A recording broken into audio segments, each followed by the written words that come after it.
All right. We're hoping for the best. There, it looks like it's working. It looks like it's working.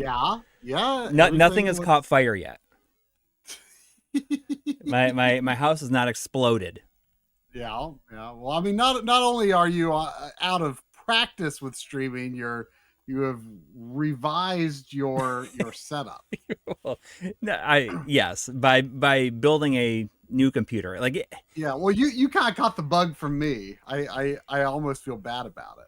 Well, it was something I was thinking about for a long time, and just the realization that I was thinking about just going with the next generation of Mac Studio, because I wanted something I could just easily edit on.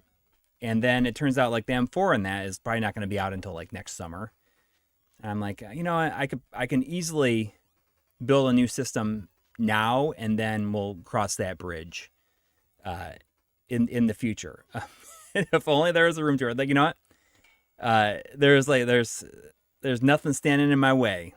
You moved that project over to the new computer already? Yeah. It's already, everything is running on it, and it's good. It's good. Its audio sync is off. I don't really know how to. So what I found when I was setting up things, if you right click the source that you're using to capture your camera, your whatever capture card, and you go to properties, and you go down to buffering, say disable. And that should get the audio in sync. Okay. So I found that if you're looking at game capture through that, the lag is really high if it's right. Buffering is on. Is how does that look now? How about my audio sync? Is it okay? I think maybe I might actually need to disable it. Disable that on mine as well. Yeah. But let me know if it looks any better, or if it looks more in sync than it was. Maybe if I go a little off, but is it less? Is it less so than it was before? I mean, yeah. You know what? If it's not perfect, seems better than it was. Okay. I mean, maybe it's the kind of thing that wouldn't get fully corrected without restarting OBS, and I don't think it's worth it. Yeah. I ain't doing that. Not tonight, at least. Okay, but that's good. That's good. I don't think I ever had that unchecked previously. So, I don't know. But yeah, so I guess I kept on pushing it out of my mind on Monday, and I'm like, you were like, you should just wait and see if any of this stuff goes on sale. And then eventually I was like, I'm just gonna do it. Within the course of 2 days. It was it would there's very little fanfare, but it's fun to do. I think it's always fun to build a new computer, especially my other one was 6.5 years old at this point. Yeah. Still good. I'd put a lot into it. Yeah. But if there's one thing about we had we had the highest version of the first generation of Threadrippers, which is good for a lot of things, but creative stuff not so much. Not video editing or anything like that. We kind of went into it with the assumption that it would be, though, right? Right. So but, yeah. I mean, it was. I was ready to do this a long time ago, but I just kept on pushing it off, and I was gonna see what happened with the Mac Studio. So I still want to get a Mac Studio when the M4 is out. Maybe if it's next summer. I would like to have that just as an editing machine, and I can use this for capture, and whatever else. Right. You still need a new computer, a new Windows based computer for other tasks anyway. Yeah. So I mean, we'll see. So you'll cross that bridge when you get there. Yeah. we'll see where I'm at with other stuff. I mean, like, I don't want to go ahead Did and you enable that was it EXP thing in the BIOS? like the what is it, I don't fully is DOCP that or something something like that? I think it's like some sort of memory Yeah, I mean, there's like the optimization something. there's I like don't an know what AI it was. overclocking, but I was like, I'm not gonna. Expo, that's the thing. Yeah. Yes, that is turned on at this point, and but like the AI Yeah, overclocking aspect, I was like, I'm not gonna worry about that right now. Like no, it no, no. seemed to make the startup take a lot longer. So Yes, yes, same here. Same here. Because you and I got the same motherboard and processor for that computer. mhm. So for my editing computer, I see BBA says careful with Intel 13 and 14th gen CPUs. So Corey and I both got for the computers we most recently. I built a new computer for my capture rig using an AMD CPU. But I do have a 14900K in my computer I'm on right now, which is my editing computer. And it's been good. I did have problems for when the CPU really kicked into high gear. I had problems at first.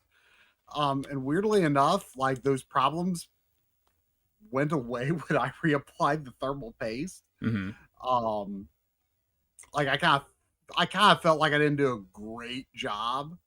And then I reapplied it, and those problems went away. The only problem I had was like the first time I tried to launch Riven, the new version of Riven. Hmm.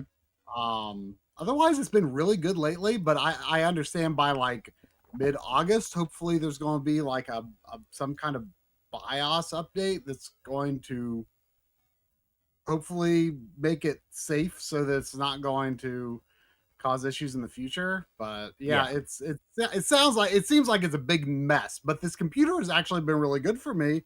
It edits great. Uh, you know, so I yeah. And that So faster I don't know. SSD speed It's a is terrible nice. situation though. It's a mess. Yeah. Yeah. Usually I alternate back and forth between Intel and AMD, and had I'd gone AMD last with my last computer, I was going to go Intel this time. And then everything happened, and I was like, all right. Yeah, I've probably gone And AMD more often than Intel, but I've definitely used both over the years. so the new generation, the next generation of this processor that we got like the 7950X. I got the X, and I think you got like the X3D or something like Yeah, that. I just got the yeah, X. Um, but the next generation is going to be out like in a week and a half. It's already supposed to be out. I think it's supposed to be out on like the 15th or something like that now. it was like delayed a week or two or something, I think. And Henry Clark in the chat like said you should like get it from Amazon, because when that new one comes out, Amazon has that 30-day return period, and you can just return it and get Do the you new think one. you're actually going to do it though? I think I might. I mean, why not, right? I mean, it depends on the cost, I guess, and Well, what the he says that like reviews the say. highest one is actually supposed to be like a tiny bit cheaper than the highest Oh, of this, like $20 or something like that. well, So that's kind of crazy. yeah, so what I'll do is I'll get some more thermal paste, take this one out, because I it, it's always fun to me, because like building a new computer, it's like fun seeing like how much easier things are from like last time. I Yeah, guess, because it's only like every 6 years, and during that time period in between, I tend to just like not pay attention at all to like the yeah, yeah. Same. increase in technology, because it's just if I'm not Yeah, actively like looking to buy this same. stuff, I'm not gonna. I just don't get so like really involved. Yeah, So like like from with the Threadripper, like I had this huge heat sink on it, and this is the first time like going with like water cooling, uh huh. and it's just like not nearly as stressful to get in there with that. Like in like the case, I got like we got this really awesome case, and there's like so much room in it. Yeah, It's like, what is it, the the Fractal fractal. Designs North XL. Yeah. It's got the wood on the front. Exactly. paneling. And like, so I'd always been like, I don't want like RGB or anything like that. Like, it just wasn't very much interest to me. But the cooler that you got has no RGB, and the one I had to get because the one that you got was like sold out. So I got the ones like so you mount on the top like Yeah. I did. So what's kind of cool though is like, you have the RGB with like the RAM and that cooler, and it's just like subtly enough that it just like kind of makes the back of the computer, like the wall behind the computer, kind of glow. And it kind of goes through the mesh a little bit, and you can kind of see it. Like, it is like where it is, it's like completely out of the way, but it just like, you can look at it and be like, oh, that's on. I feel like without that, it's very tough to tell that it would be on, because the power light is like so small. Yeah, well, it's the same. My upstairs computer has the Fractal Designs Torrent, which has like these like massive fans in it, but they're very, very quiet.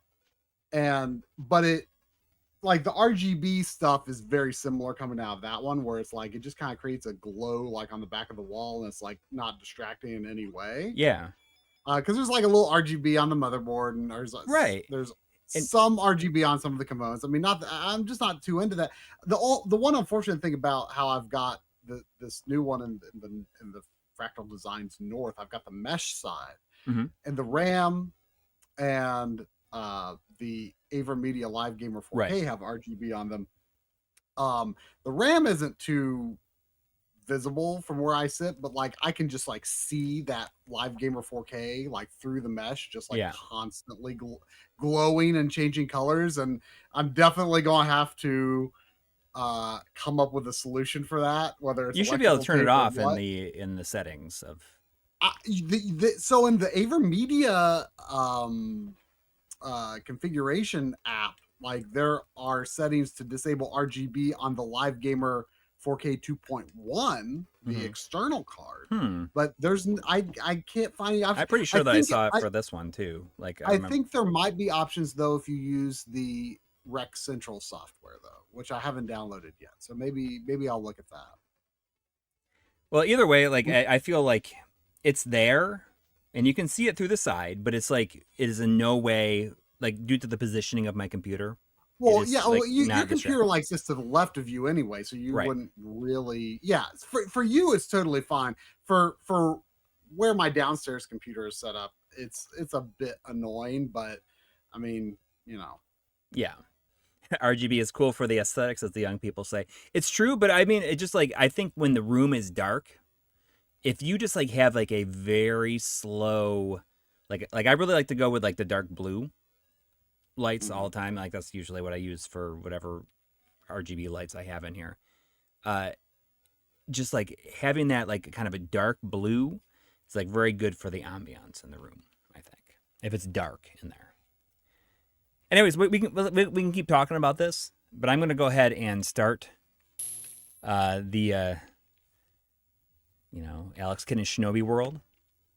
All right, and I will note that there was seemingly no comment, but no question from the old from Tilby. Yeah, no comment from old Tilbtoes today, but there was that usual 5 Canadian before the stream. Before about 18 hours before the stream, we got a new subscriber on the channel as well, named Emo Dad, the Archivist. The Archivist. I feel like Emo Dad, like that almost sounds like if the second part, the Archivist, that sounds like a Dark Souls boss, right? Yes. Emo Dad, the Archivist. The Archivist. So during the demo sequence, I noticed that old Alex Kidd here was doing some cool like horizontal like flip and then like fireball around like the lampposts. Do you have that ability now, or do you? Yeah, I think you get that straight, like it's just available straight up. Yeah, I don't know if there's any like upgrades in this game. So I feel as though I may have finished this on the Virtual Console release. Oh yeah. But I don't remember. I mean, this is one of those games that it's more expensive on the system. So it's I never owned it because it felt like it was just out of reach in terms of Yeah. But it turns out the European version is like way cheaper, even though it's like exactly the same. Exactly. And John Lennon got this for me. And see, yeah, if you just hold a direction and then attack, and you can. I mean, that's such a good animation for Master System, right? Yeah, you can go upwards too. I'm pretty sure. That's real cool. Yeah, it might take me a minute to kind of. I've played a little bit of this, but not, not very far.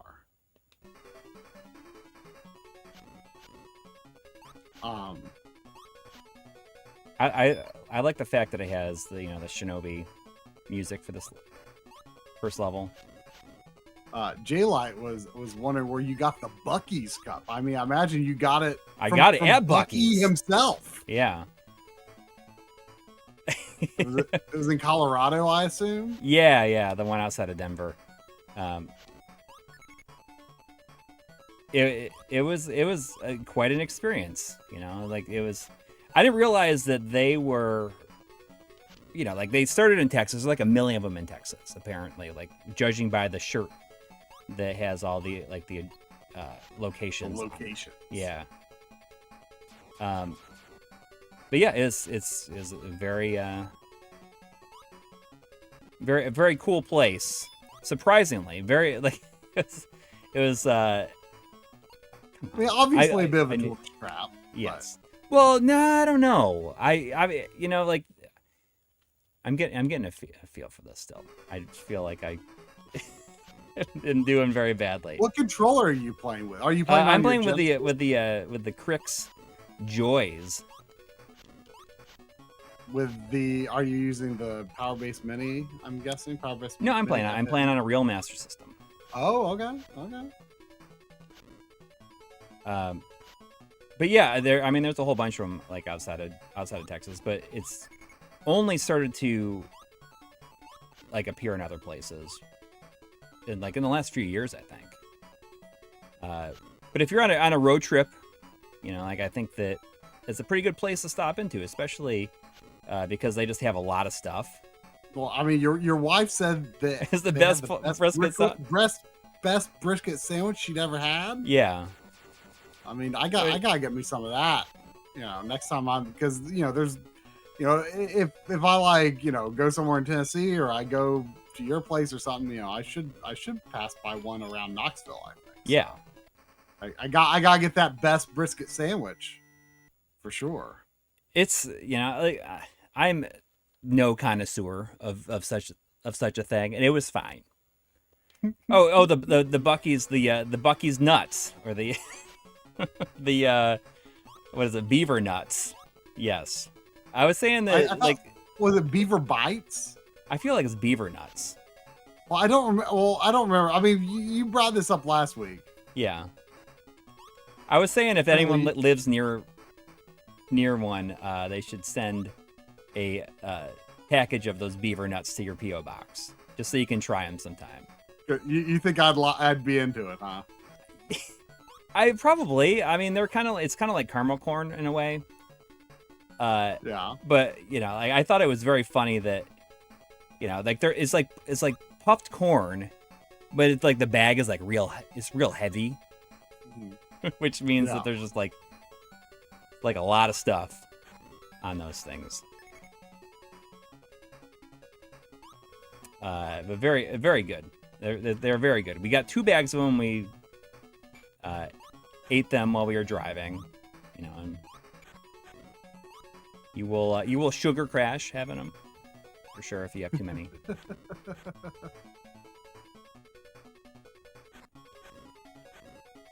I don't know if this game has what the continue situation is like on it. I mean, it's Master System, so I expect it to be pretty strict. But it's also an Alex Kidd game, which, they're not that hard usually. Yeah, I mean, after the first one, they're all fairly easy. I mean, you might have to do the player 2 trick. I forget what the Forget what the button combo is. Like you hold a button and do something on the Player 2 controller in a lot of Master System games. Oh yeah. See, Scott Snyder, we had the extra bag of beaver nuts, and we weren't gonna leave them for the following campers. We're like, so we had an unopened thing. I gave them to Scott Snyder, who like took us around Denver before we flew out the next day. I'm surprised that you didn't finish them yet. Dustin Kramer wants to know something about yard sales. You go yard sailing? I did not. Okay, so that's one continue, but I wonder if you earn more. I can start over. No, I didn't do any garage sailing. I feel like I spent enough money, probably like during the week, and you know, we are going to the Long Island Retro Con next weekend, so there won't be a stream next Sunday. Even though we'll probably be home like early enough in the day, but we might just be. I don't know about you, but my flight's a lot later, so. I think mine is too, actually. I think my flight's like we both go. I think we both can go to the airport at the same time, but we'll be like there won't be a stream next Sunday because of that. Yeah, I mean, I will probably literally be in the air. Yeah. So, yeah, that'll be that's that. But also, we will see people there. We're gonna be doing a panel with Jeremy Parrish. Yeah. I don't know if it's gonna be recorded for like Retronauts or whatever, but we're gonna be talking about Super Metroid. And I have like done zero preparation. Like all of my preparation is just like in my head for that. Yeah. I mean, well, same here. I mean, I've got my thoughts and memories and stories about Super Metroid. You know. I mean, you know. But you know, it's always like very humbling. Like there was a point, you know, like where, you know, I listened to Retronauts like every day on the subway when I lived in New York, basically. And you know, like it was like the idea that I could someday like be on something like that has to do with it is still kind of surreal to me.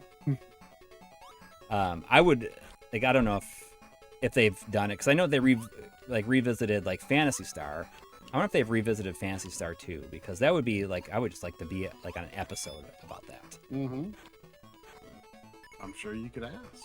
Maybe I will, if they hasn't been done yet, at least. Is there anyone here that we're going to see at Long Island this coming weekend?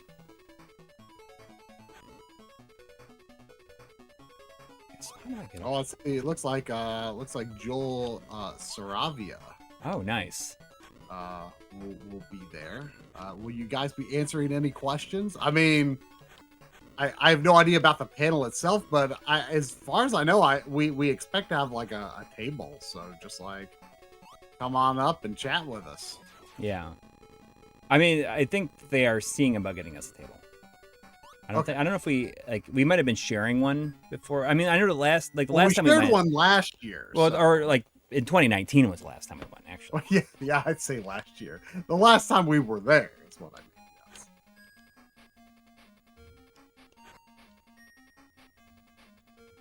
mean.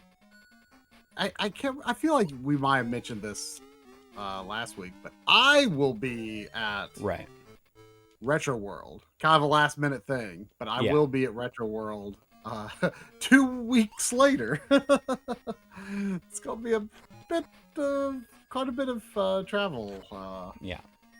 This month for me. And I will not be there because I will be seeing Green Day and the Smashing Pumpkins with Chris Shaman, who's coming here to visit. So, I mean, if he's here for a Sunday, he'll be on the stream with us. Cool. Well, I'm also going to be, flying at a similar time that Sunday, so maybe it'll be that Sunday. I don't know. The Yeah, 20, yeah. what would it be, like the 26th, I think? I wonder if I die if I fall in the water here. You don't die in Shinobi.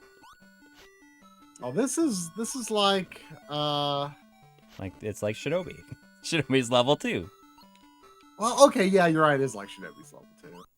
But I was thinking of Revenge of Shinobi doesn't Revenge of Shinobi have a level kind of like this near the end? Like Yeah, with the I want to buoys. say like the second to last level in Revenge of Shinobi? Yeah. The level that has what I think is the best music in the entire game. Oh. Maybe that's an unpopular opinion, but I don't know how it could be because it's that good.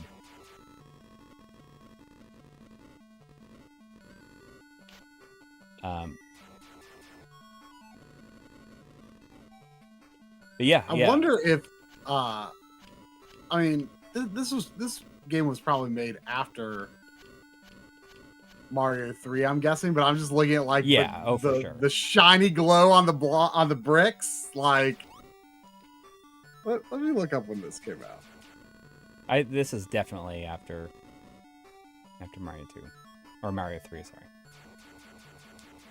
It looks good in Shinobi World.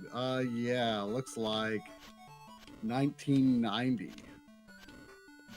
Wikipedia does not list the Japanese date, so it looks like. I mean, this is like basically after Revenge of Shinobi, even. So yeah, it was definitely after Mario 3. Yes. Yeah, I mean, this is a post-Genesis release. Shadow Master says Corey's band would be the Smashing A Buttons.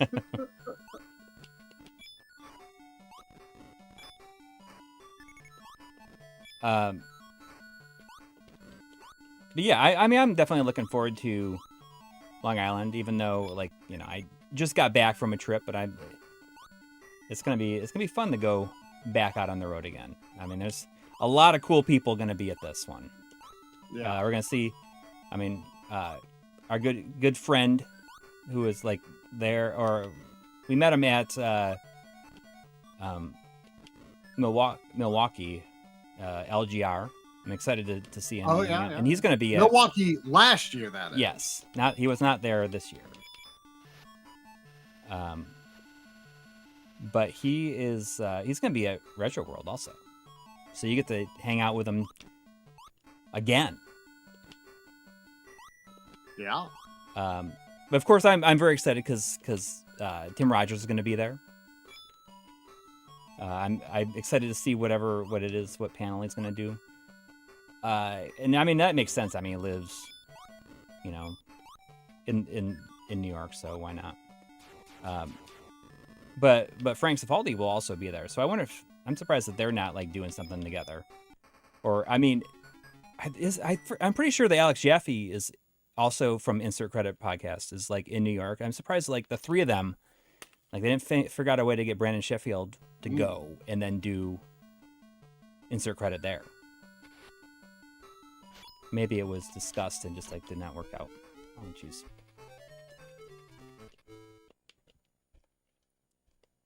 Let's see.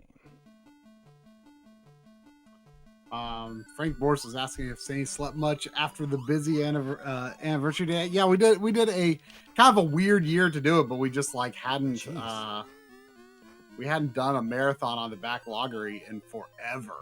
And we did, you know, just kind of a marathon stream yesterday from noon to midnight. Really, it was more like noon to a little past 1 because we were playing We Party You at the end, and that game's a time. That's like the best game in the world when you have like the energy to do absolutely nothing else. It's such a stupid game, but I don't know. We have developed some sort of endearment to it. It's not good, but we kind of love it. Yeah, I was tuned in for most of the day. Oh yeah, but I was like kind of in and out, like most of the time. So I didn't wasn't sitting there like actively like participating, but I was. I had it on. Yeah, well, I mean, Sandy, I think was pretty restful most of the day. She was less rowdy than I expected her to be. Like with all the all of the weird food prep and stuff we were doing. I thought she was going to be a lot rowdier. She was rowdy at times, but she kept her composure better than expected. Oh, so you guys went for like longer than midnight? Yeah, because like We Party You just took longer, and we like felt it was very important that we had to play We Party You and get through to the end. Because, well, so last time Xavier was here for a marathon, he was that like the launch of the? So like there's several play modes in We Party You, and the mode we played was the last time was this like it's a linear board game going down this highway, and at the end you're like running a marathon down this highway, and it's broken up by mini games and stuff. And at the very end, I've got a bunch of Mii's on my system. And at the end, Xavier high-fived Bob Ross when he won. Like there's like a crowd of people, and like there's a guy that like there's just a random Mii like reaches out, and like your Mii like runs by and high-fives him, and it like at like 6 a.m. or whenever it was we were playing that last time. It was just a great moment. Never forget it. And well, this time Drum was the one who crossed to the finish, and he high-fived Captain Falcon, which is pretty good too. So so it was a good time. Now I can't help but wonder, what if next time I win, who would I high-five?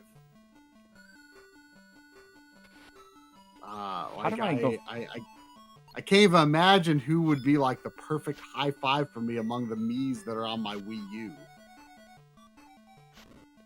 Like I've got like I made a bunch. Like I didn't make like the Bob Ross or Captain Falcon Mii that's on my system, but I made a ton of Mii's like based on various game series. Like I made like every playable Resident Evil character. Jeez. Through up through 6. I made like all of the major like Phoenix Wright characters, the characters from Pilot Wing 64, all of the Advance Wars COs. That sounds like days of work. Was that like days of work? I don't remember it being that time consuming. I mean, it was a long time ago I made these. I think I made most of them I think I made on the Wii. Can you wall jump in this? I was kind of wondering that earlier. Like it almost looks like you could. I think you might be able to. It? I did make a Barry Burton. There is a Barry. I mean, that would be. Oh. I mean, maybe that would be the per. I mean, if I got a high five from Barry Burton at the end of winning a round of We Party You, that would, that would make my life.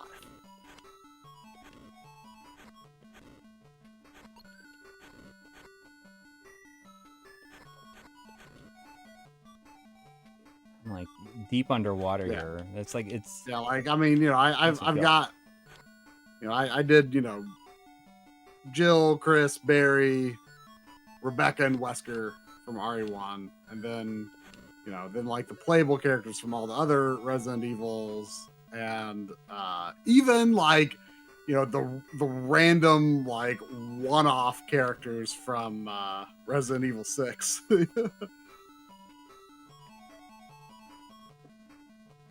Yeah, I made a bunch of those. Those were fun to do.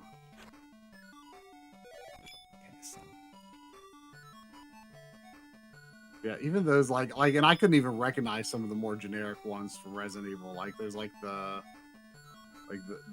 guy, like the random like nobody that's Chris's co-op partner in Resident Evil 6. Like I can't remember what his name was. I think he started with N.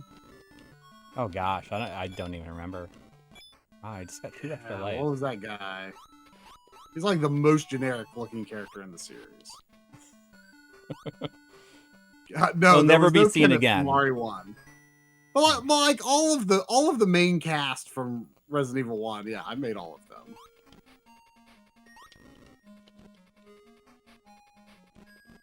Piers, that was it. Yes, Piers. That guy is such a throwaway character. Was that it? And that's funny. It makes you think you're going to be fighting a big helicopter, and it's just like a whole bunch of little ones. Like they're super tiny. Yeah. All right. Well, I like that little like. It's the Robster. Are there only 4 levels in this? Robster, wow. The Robster. Do you think anyone's like online name is Robster and they made it that specifically because of this game? I don't know. There's definitely somebody gonna be named Robster on like online someplace for sure. Oh, I'm not 100%, sure if they. But was it because of this game? Is what I want. I mean, that's the $1 million question, right? I really like this waterfall. That's a good waterfall. Yeah. You know, Alex Kitty's always so happy, too. Always smiling. You know, that's like the one thing that kind of drove me nuts in the bit of the Visions of Mana demo that I played. Like the main character like has this dopey smile on his face like all the time.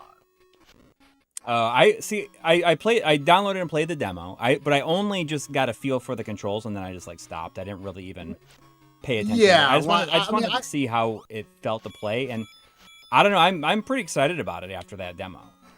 I think I didn't play all the way through the demo either. I just like there's like a few minutes of gameplay in like that icy area, and then it's like you're like out of the ice and on a farm, and I just like wandered around the farm a little bit, and that's all I did. Yeah, I feel pretty excited about it. Like it's just I was not expecting like double jumps and air dashes. Although, you know, like how do you even make a game like that without that stuff anymore? But that I think it looks really good, and it's like that. You know, we talked about this a lot, where just like that kind of a style, like I'm okay with that kind of style for to keep the budget down. Oh yeah. I feel like the Trials of Mana remake. Like I would be okay with that general style, like that general quality of production for like almost like a remake of almost any 8-bit or 16-bit RPG. Yeah. Like I think you could make a really good version of like almost any of Square Enix's Super Famicom output in that style. Like I some people might think like, oh, I would want to see more from like a Final Fantasy VI remake than that. But I would be okay with it. I think it's a really, if it makes the game happen, yeah, and not take 2 decades to make a 3-part AAA masterpiece. Right. Yeah, I totally agree. Oh, that looks very suspicious, doesn't it? That wall would it looked like. Oh, do I gotta? Yeah. Well, there was a. Oh, that's like that's very awkward feeling. He doesn't ride it. It just like goes out from underneath them, and you gotta walk on it, but it feels like it's gonna get away from you. Yeah, that's weird. Voltar says, not including map possessiveness was definitely superior. I mean, I don't know a whole lot about like the specific capabilities, but like it has, just the mere fact that it has like a good yellow always kind of made it look above NES. But at the same time, the bad yellow of NES has kind of become part of the look of NES to me. Yeah. So like I wouldn't want a good yellow on NES. But I do appreciate that it's there on Master System. I feel like there's Is there a Coldplay joke in there someplace. Is there like a technical reason that mappers weren't a thing on Master System? Like, could they not do it, or did they just not do it to keep the cost down? They probably just didn't bother. Like, was there some reason the system couldn't have done it? It wasn't designed to do it.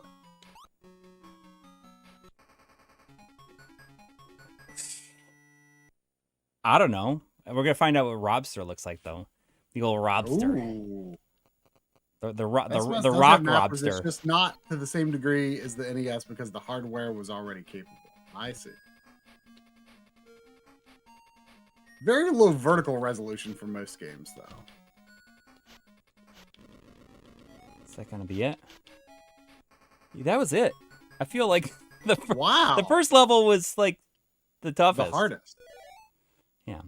Now we're in the round 4. I don't know if there's gonna be.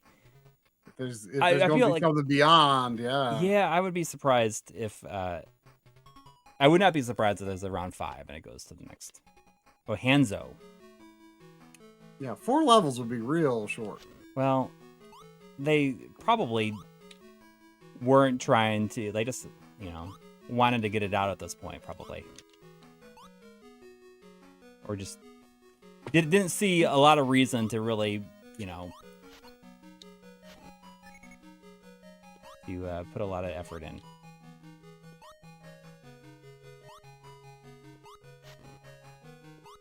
Of course, we got some tough jumps here, it looks like. Better than rock, paper, scissors. What was it called? Was it called Jingen? Jenkin. Jingen what? Well, what? I mean, they say, like, well... Jingen Pawn, right? Yeah. I mean, we always called it Jenkin, based on, like, that game. But, yeah.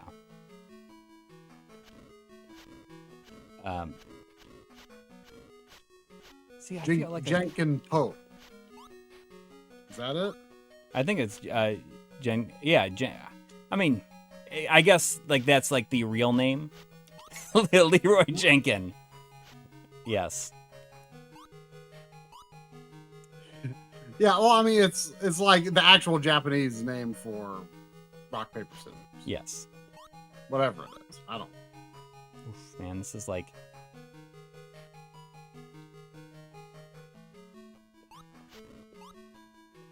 This is kind of, it's a little stressful. You can easily tell which ones are going to fall, though. Oh. Yeah. The ones that have like a darker outline around them. Really? Do they? Yeah. Like, oh, I see. Oh, and it's a little offset, too. Yeah.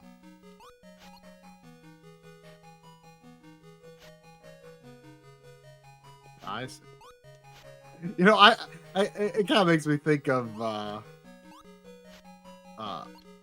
how I kind of like it almost felt like having a superpower in Yoshi's Island, how the red coins are disguised as like just ever so slightly darker regular coins.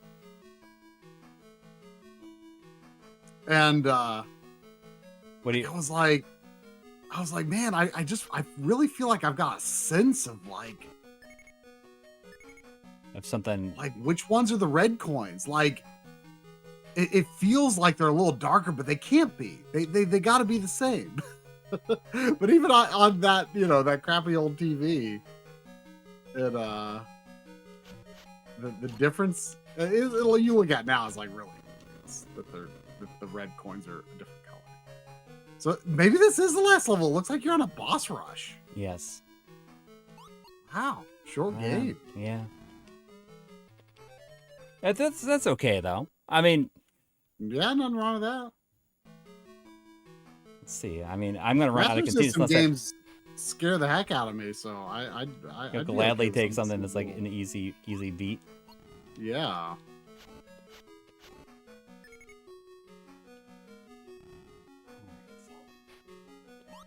It's really tough to make that jump without. Yeah. I mean, I think you just gotta be patient and wait for it to go further up. Already on Robster. Yeah, well, I wonder if you don't have to fight the helicopter because there's just so many of them. Oh, jeez. When you cut open that Robster, is it like cooked lobster meat, like coming out of its yeah, like the yellow meat. Yeah. Yeah. All right, it's my last life, but it's okay.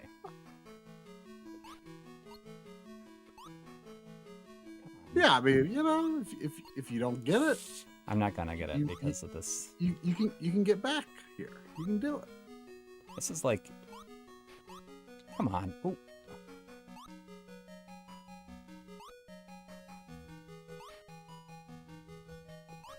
It's like so many platforms here. Oh, that's the end. That was the end of the level. So you only had to fight the two bosses. You don't have to fight the helicopter again. But this is... Well, then who was that? Who's that goofy face?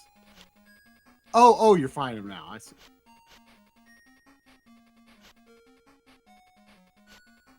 It's a weird shield thing. I died.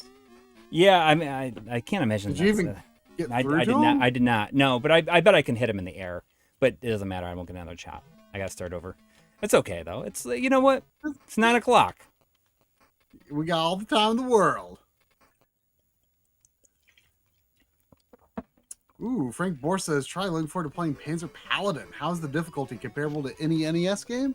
I would say yes. I mean, probably easier than a lot of NES games, but a lot of people seem to think that it's like got this like crazy old school tough difficulty. And it, you know, it's, I guess it's comparable to NES games. But, you know, the first time I kind of put it aside for a while, and then came back to it a while later and restarted it, and I found it much easier the second time because I understood more about the weapon breaking mechanic. Because you played it on stream, right? I did, yeah. And I was kind of hoarding the weapons a lot more than was probably wise or necessary.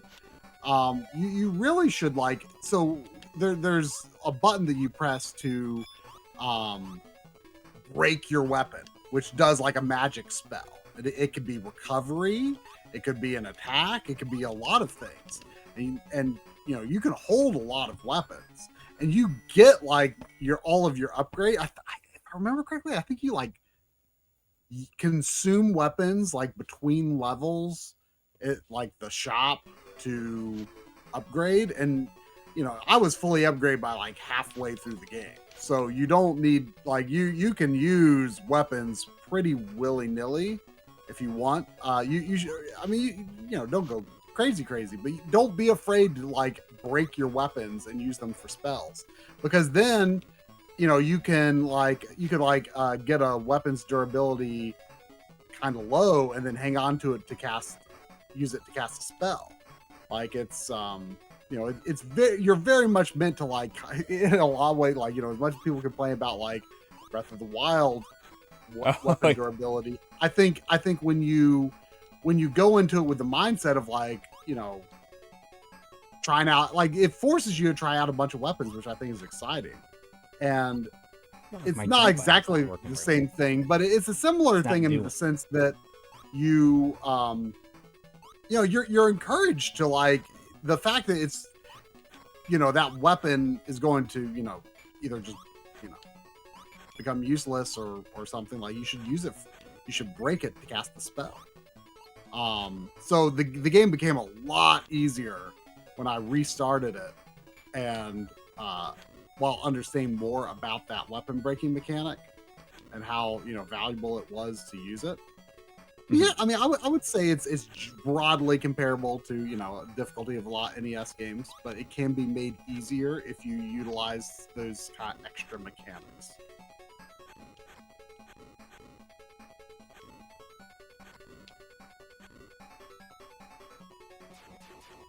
But I want to say I beat it like in probably like a couple of evenings after I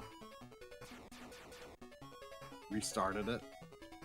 There's a way that Did you figure out about wall jumping? Oh, you know what? That makes sense. I bet you I can wall jump up there. That's like, I didn't know I could do that. I bet I can do it. Yep. Yeah. Yeah. Look at that. Look at that Alex getting his wall jumps. Oh. There we go. That makes things a lot easier, actually. Knowing that is possible. I bet you that's going to make the boss really easy, too. Which boss? Kabuto.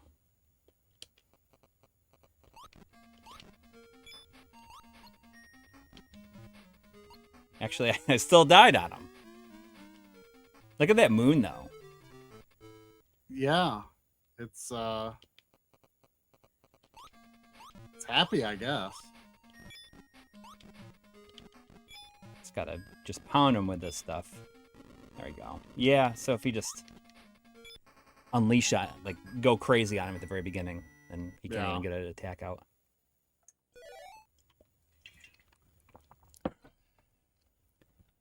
You know, there was a comment on the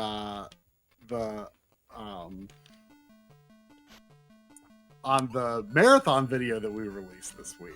Yes, it was like why do you guys care so much about, you know, controllers and accessories and stuff? Because judging from your streams, you're pretty bad at video games. and then someone responded saying, "Hey, that was pretty rude." And then they wrote, just because you're not very... edits. They wrote, "Edit. Sorry for being rude." That's funny. Oh, you didn't see that? Oh, I saw the response. You know. Yeah, and then the comment said, "Edit. Sorry for being rude." Yeah. I did not see the edit, like, you know, sorry for being rude response, but that's funny. But I mean, like, whatever. Like, I think that is like, that's such a silly thing. Like, I don't feel like we're horrible at games. No, like I mean, I'd be curious if this same person really has experience. Has experience playing a lot of games from this era without, you know, modern niceties, you know, save states. Yeah, you know, it would be playing vanilla, no hacks or anything the way we tend to do it. You know, maybe they're like just watching us struggle with these games and they're like, oh, it looks so simple, you know. Yeah. I mean, maybe they can pick up any, you know, 8-bit, 16-bit game and just demolish it, you know, going in blind. Or, you know, maybe they read up more information and have an easier time than we do, because we tend to not read a lot of information. Yeah, ahead of playing the game, right? Like, I don't know. I mean, I get it. I'll give them the benefit of the doubt. Maybe they are super amazing at games, but I would venture a guess that, like, in terms of just, you know, picking up a game that we've not played before, and getting through it, I suspect we're like among, you know, people in the retro gaming scene, I'd imagine we're average to good. Yeah, we're probably firmly in the middle of the road, because a lot of times, you know, it's just about having the time to try it over and over again, or just like having the ambition. And that's why I said in my response, you know, we may not be the best, but I like to think we have persistence and we can beat anything that we set our minds to. Right.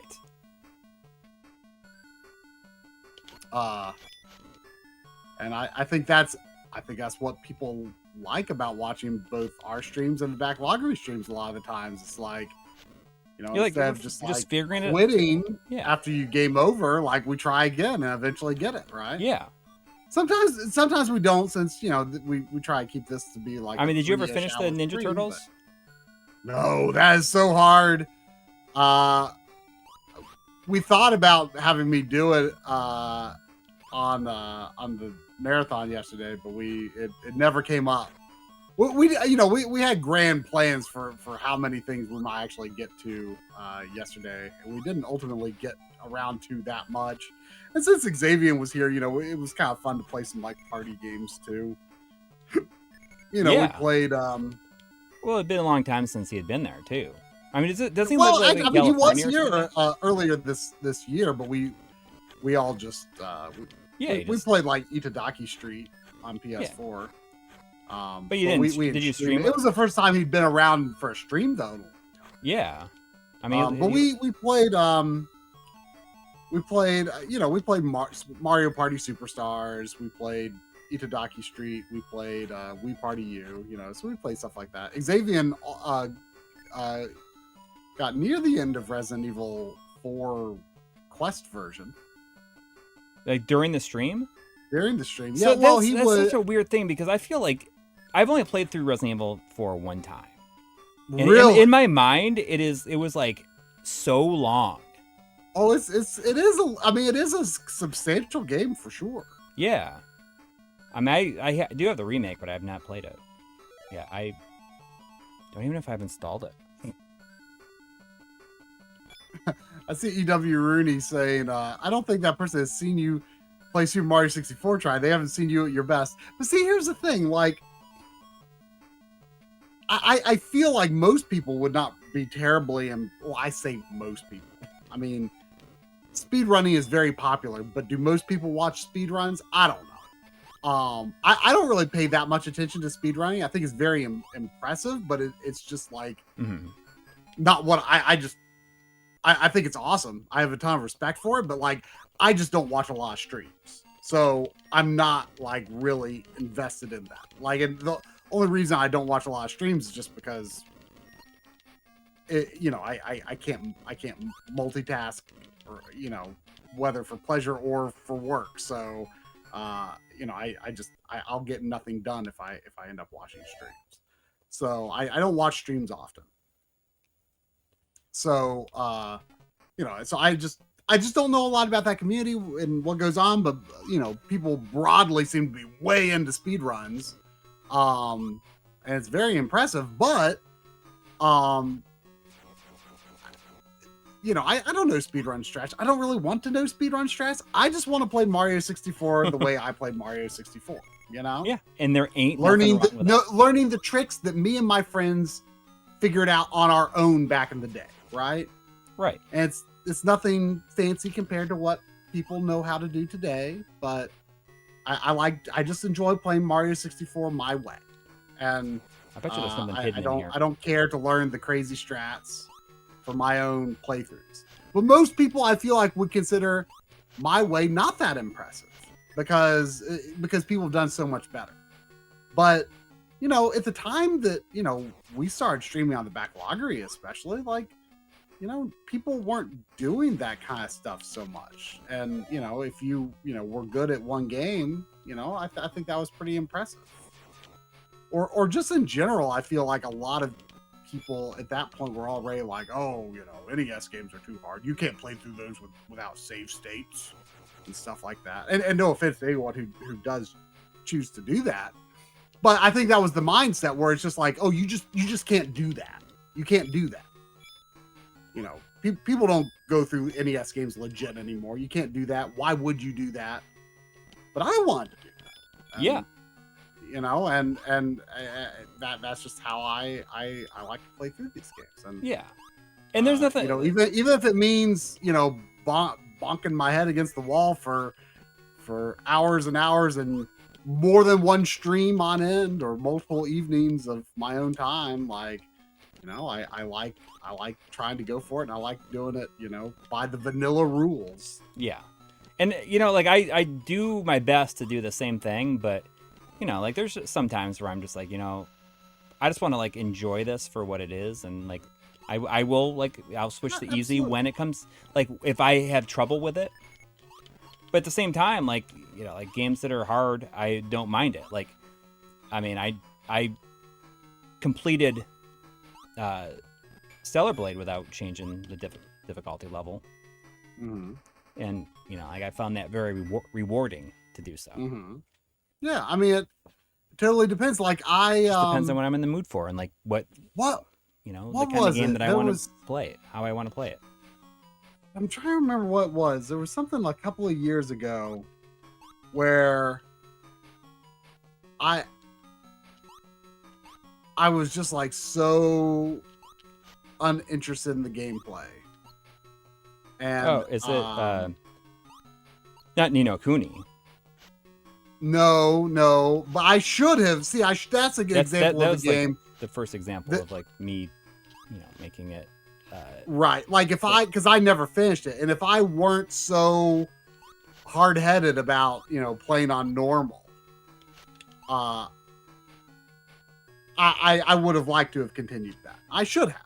I should have just switched to easy and continued. I can't remember what it was though, but there was something not that long ago, a couple of years ago, where I was just like, I was feeling very just divorced from the gameplay side of the game, but I wanted to play through it. And I was just like, I'm just going to turn this on easy so I don't have to think about the gameplay aspect. I just don't care. I can't remember what it was. It definitely gives you a heart refill like after every like set of jumps where you're gonna like probably will take a hit. Something that Blastmaster 03. No, I don't even know if there was a difficulty selected that. No, it wasn't that. What was it? I can't remember. It was something I played off stream, I believe. Yeah, I'm drawing. But you switched it to easy. There was something. Which is rare for me. But I did. I was just like, it just depends on like how much time you feel like there was too much to manage in like the gameplay and like managing your character party or spells or something. I don't remember what it was, but there was something where I was just like, this is doing nothing for me. I just want to get through this game. The story and other things are cool, I guess, but yeah, I just wanted to be done. Wow, the Robster killed you this time. He did. Something else though that like I felt that way. He killed me twice. Robster, come on, please, like, let me have at least one more life because you got to go. It sends you all the way back to the beginning of the. Oh no. Oh my gosh. Yeah, I mean, you got rid of this guy so fast last time. I think I had a more powerful weapon last time. Yeah, like you just tore him up. There we go. I figured it out. I'm waiting to see those cooked lobster chunks. Just oh yeah, look at that. Those cooked lobster. It's Robster rumps. Butter something pads. else though, like Trails in the Sky. Like I just felt so disenfranchised with the gameplay by the end of it. Like I was just so bored with the battle system.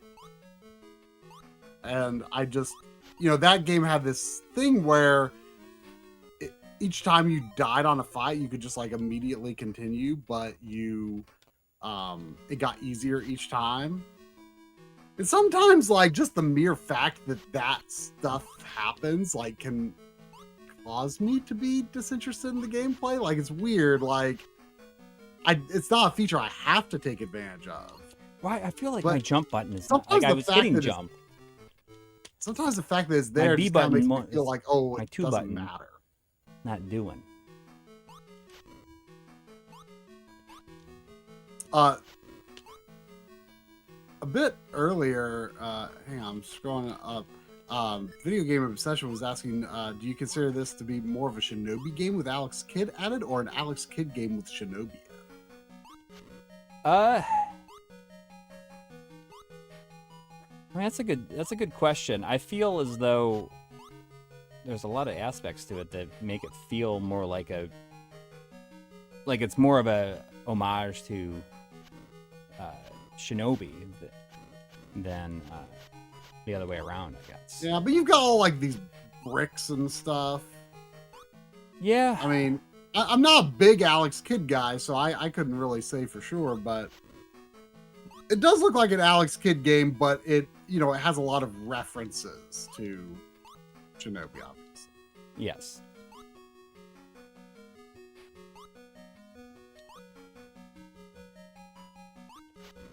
You gotta like attack on your way up, or I guarantee there's an extra life in these, and I could definitely use those because now I'm almost. I have no more continues left. I bet I could. It's like, yeah, it's 50 for. I mean, it's a mashup that is equal parts probably, but I feel like it's more Shinobi than it is Alex Kidd. There was a 199 super chat from Matthew McFetters. Oh, thank you. Thank you. Just saying, loving the stream. Matthew McFetters was also asking people RE5 or RE6. I'd say better? 5, like any day of the week. Definitely 5.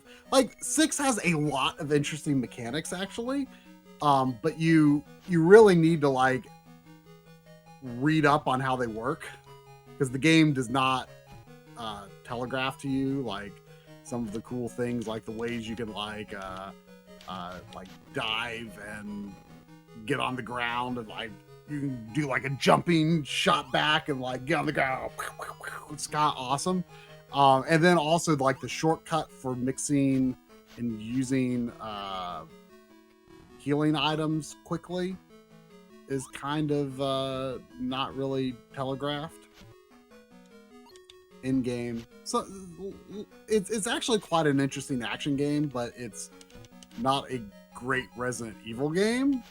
But it's I am definitely an apologist for 6. I think it's better than people act like it is. I'd like to replay 6 someday.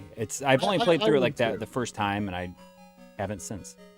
Yeah, I mean, I've played through it twice actually, but it was a long time ago. So there's a lot that I'd like to see in it again.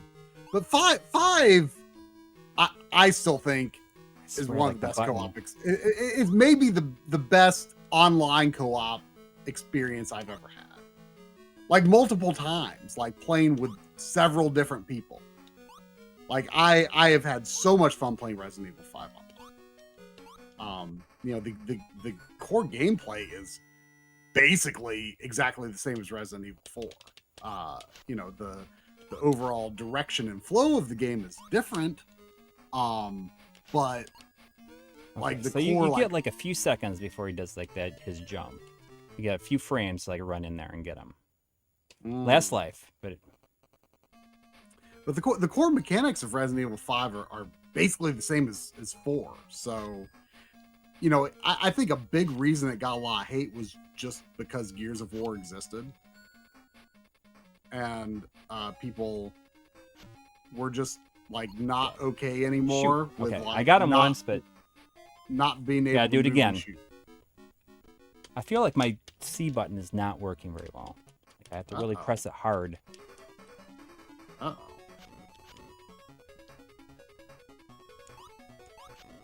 See how fast I can do it though this time. There was also a $5 super chat from Container 7. Thank you. No comment, but thank you.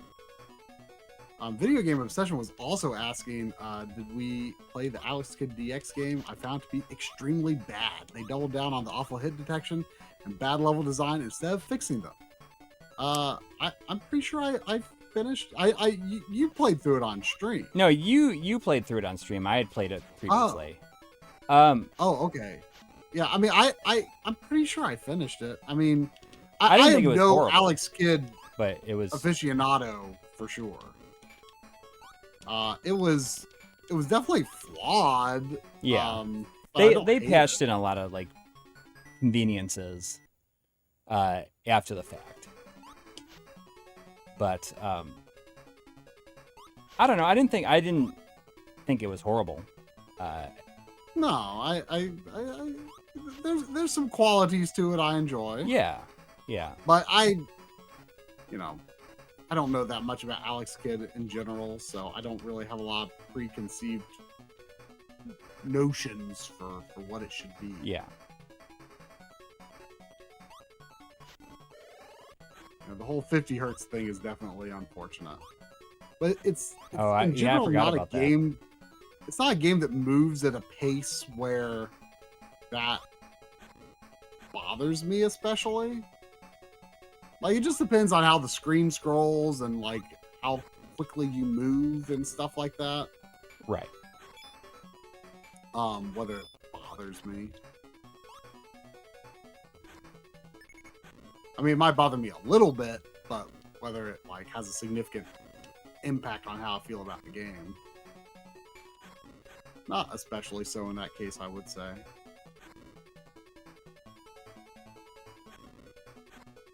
It's funny that if that is like in fact like the last level, and that's like the last boss, like the wall jump you only have to use it one time. I mean, it seems like it could be useful in a few other spots too. Look at his falling face. He's like, but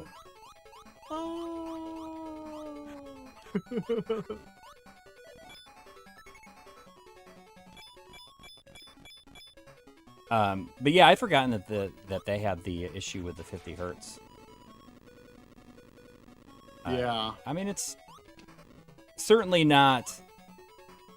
As a game that certainly probably didn't need to really exist. A remake that did not need to exist. Sure. But it was fine. It was enjoyable enough for me. I mean, whether it needs to exist or not, like, I definitely find it cool when stuff like that does exist, just because it's like, Yeah. wow, that didn't need to exist, but for the people who want it, that's really cool. Yeah. Like, that's something so obscure. Like I always think of Toki. Yeah. How on earth did that remake come to be? I love the fact that that exists, because it should not exist. In a way, that kind of it makes almost more sense that exists more so than Alex Kidd probably, because at least that game. Really? Yeah, I mean, it got like a whole bunch more. There's like so many more versions of it. True. I mean, it was an arcade game originally, and Yeah. it has an NES version and things like that. Yeah. So yeah, I mean, I feel that's like fair. like Pyron might be doing like a complete overhaul of the Genesis version to make it look like the arcade game. Oh, really? I feel like I saw that on his Twitter or something recently.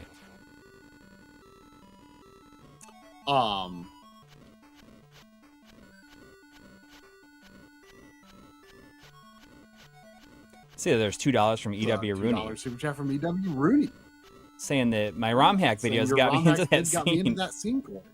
Well, I appreciate that. Like I guess now it's sad because, you know, I don't know if you heard the romhacking.net like went down this past week. Like it is no more. Hopefully that is being like archived someplace or something, or somebody is like you know, making some like a new version of it or something. It's the same thing with like that and like Game Informer like suddenly got shuttered. Can you hear me? I can hear you now. You're like you're frozen. You're like it's I don't know if that's me or if that's you. You've been hacked. Does anybody? Is it just him? Oh,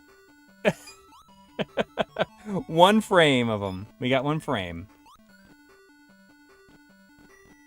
But I am I working all right though? Oh, we just get like a little bit of an Let's just try. It's funny because oh, there we go. Now you're back. Oh, am I back? You're back.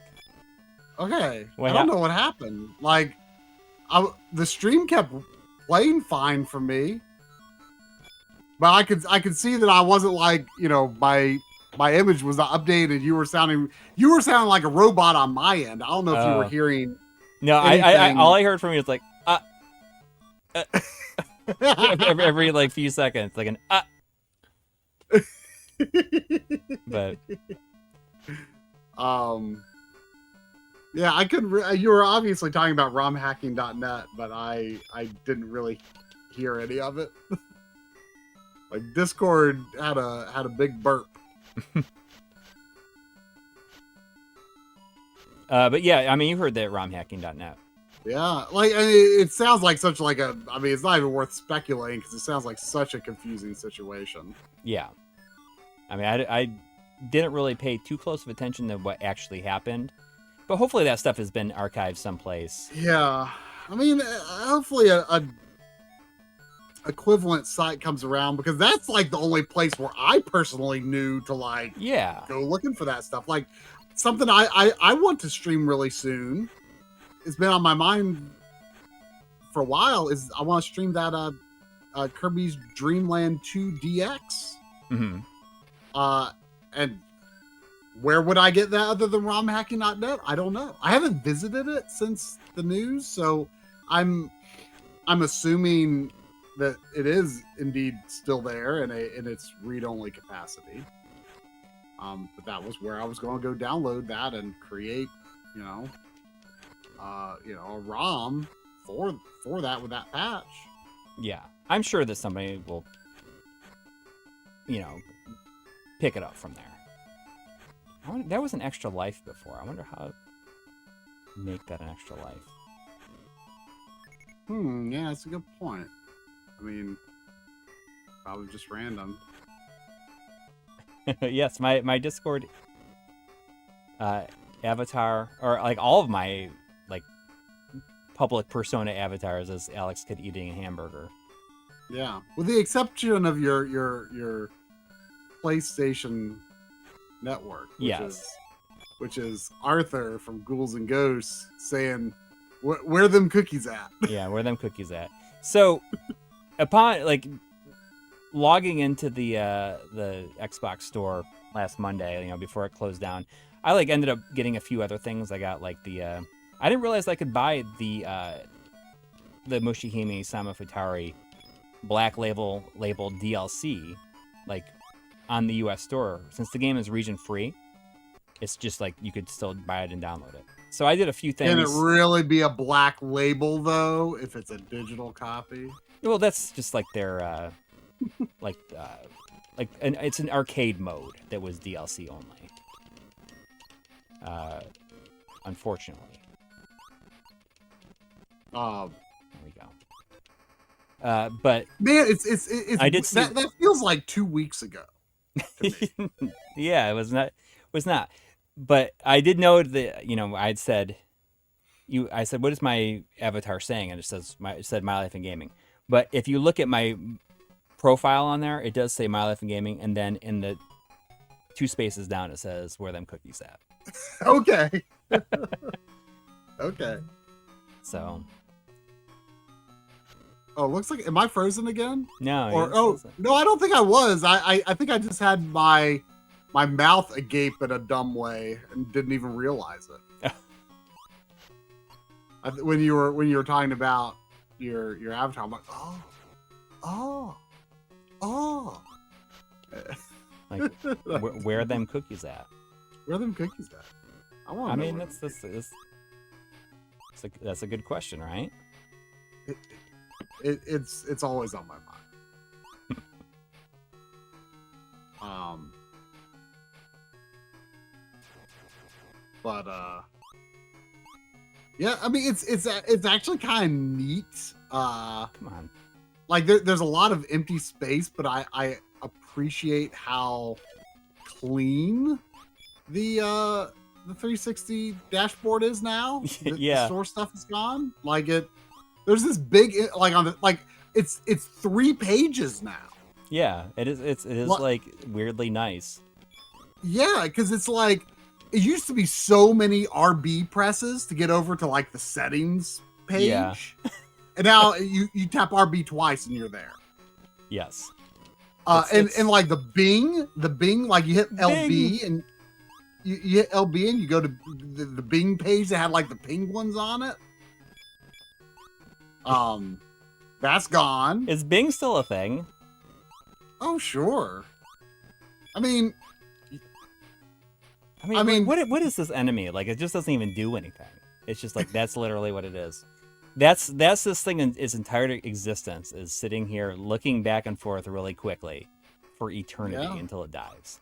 Well, it's spinning. Yeah. It makes you wonder if it's like, it gets dizzy. Yeah. I mean, you know, it's not that different from the it's Alex Kidd in Miracle World that has like the naked guys like pooping out wheels, right? Are they? Is it wheels? I think it is wheels. Yeah, wheels, like pooping wheels. Yeah. Well, Alex Kidd. But yeah, I mean, you just build a new computer with a fresh Windows 11 install. You should know that Bing is a thing, because if you have to open up Edge to go get another browser. As soon as you search for another browser, Bing tells you like, "Oh, okay. Oh, hold up. There's no need to go get another browser." I was laughing where it's like 5 pages saying like, it's like, did you know the Edge is built on the same technology as Chrome? Yeah. It's like weirdly like you can smell, you can taste the desperation. Like in every single one of those prompts. Yes. It's like it's built on the same technology as Chrome with the added trust of Microsoft. Yeah. It's like, I don't know how trustworthy Google is, but like Microsoft like trying to pretend that it's like this paragon of trustworthiness is silly. Yes. But it comes across as like so desperate that it's like almost kind of funny. Yeah. It's built on the same technology. From what I mean, it's fine. It's fine, but it's just that I've never heard anyone like, been hearing people say for years that, actually Edge is good. There's not really any problems with it. Yeah. But I'm just like, I'm so conditioned from the days of Internet Explorer when it was so bad that like I don't feel ready to give Edge a chance. I don't. So I understand where they're coming from, because I maybe I should listen.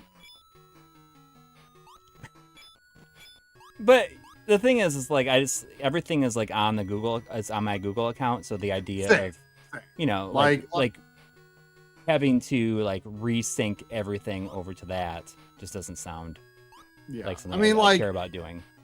I think like Firefox is like considered a more like on the up and up browser than Chrome these days. I don't really know. I mean, I don't know, but that's the impression I get from people talking. But yeah, like I've like so much is tied up in my Google account. Like I don't like being tied up in, any of these ecosystems really. Yeah. But since I am tied up in Google, I may as well be tied up in Google. Yes. And I know like any of it, but I don't see a need to like be in any others. By the way, I just noticed, I don't know how I only just noticed, but the Streamlabs ticker is up high. It's really tiny. I guess legible enough, but it's up rather high, covering up more than it needs to. There we go. Better? Yeah. Yeah.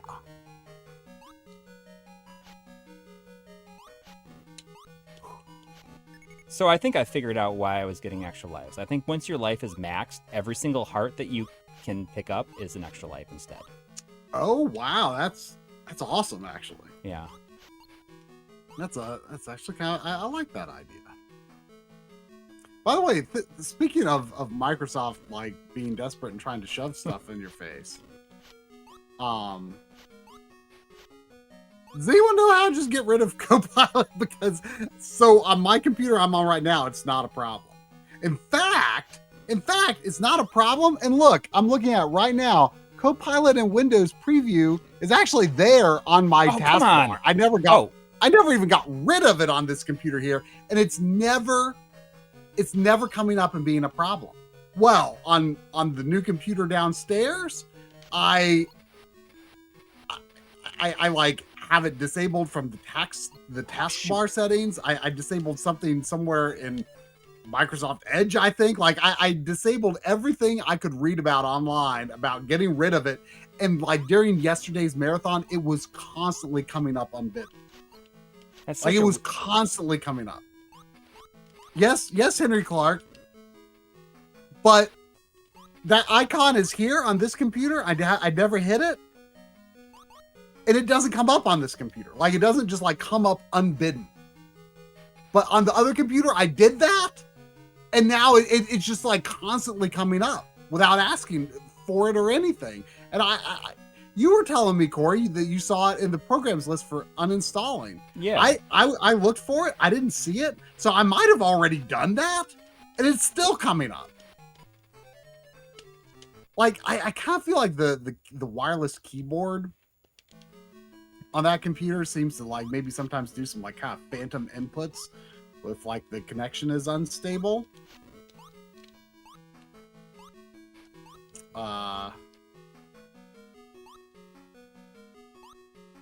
So yeah, I don't quite know what the deal is with that.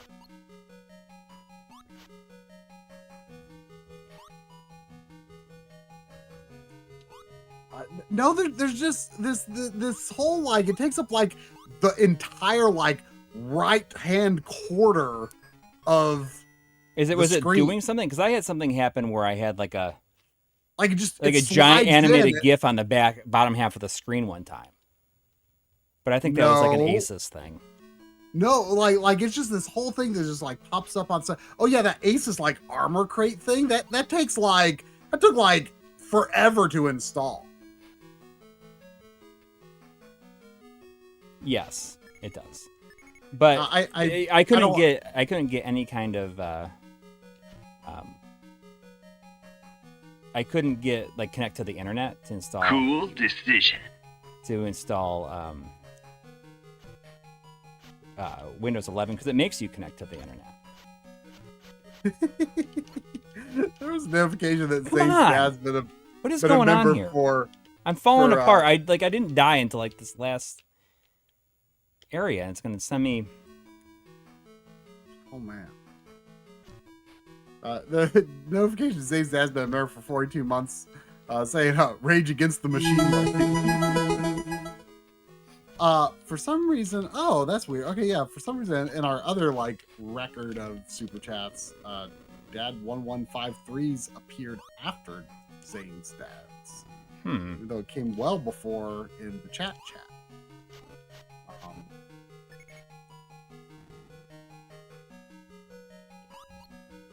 Gosh darn it. But anyways, Dad1153 wants to know favorite ice cream flavor. Mine, cookie dip. Cookies and cream is probably my favorite, like, basic flavor, I guess, at this point. Mm-hmm. But if I'm, like, going to pick something special, I'd say, like, I really love the Grater's a strawberry chocolate chunk that they do. Like, it's like a seasonal thing. I don't know what's going on here. Like, I'm just... I find that anything is, like, either, like, s'mores is usually really good. Also tend to really like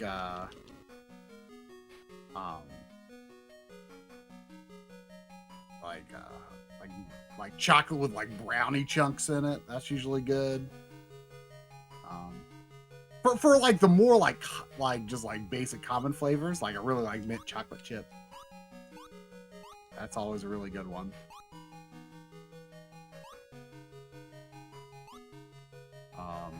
Yeah, I don't know if I have a favorite. Like I kind of like being surprised by like the ice cream options, I guess.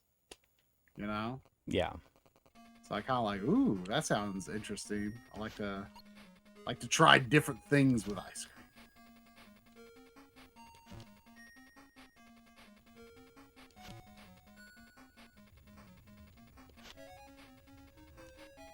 Oh. We got a second form of the boss. Oh no. I gotta use my continue. Is it gonna send me to him? Is it gonna send me all the way back? It's gonna send me all the way back to the round. Yep. Gosh darn it. You got this. You got this. Yeah.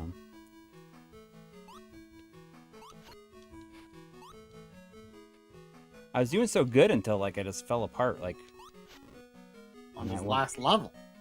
Yeah.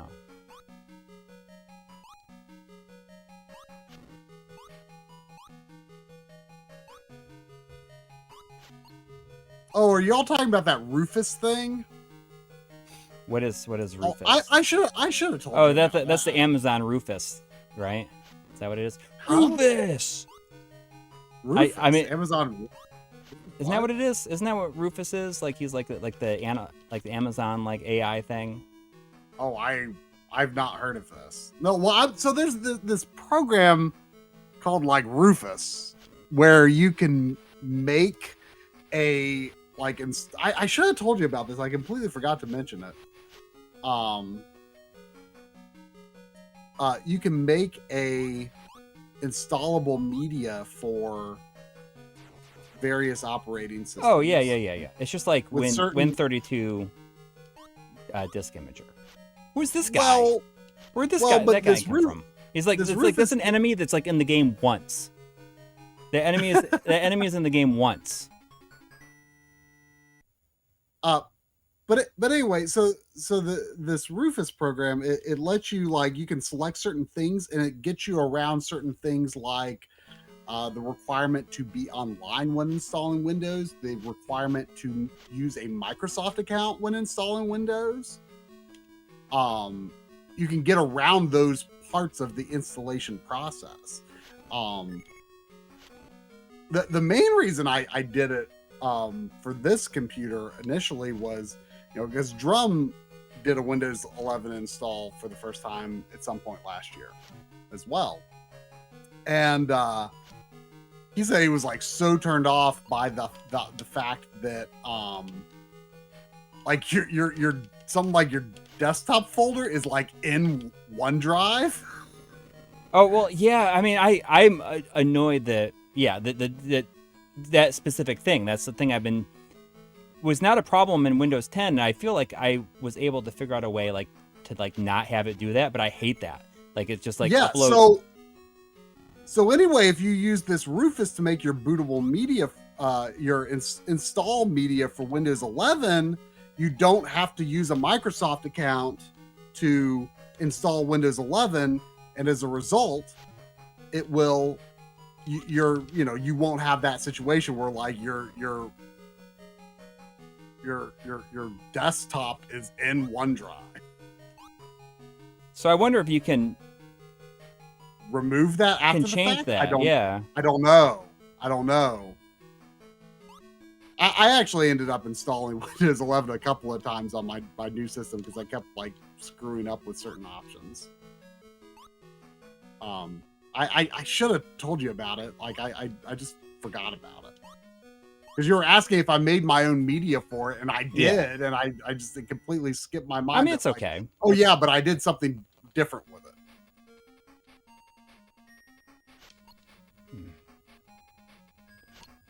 Dang it. Yeah, I don't mind the documents actually, because like that synced over all of my Premiere settings.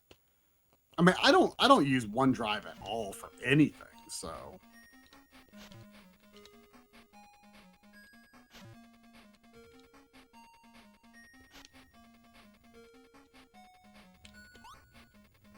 Although I guess like Xbox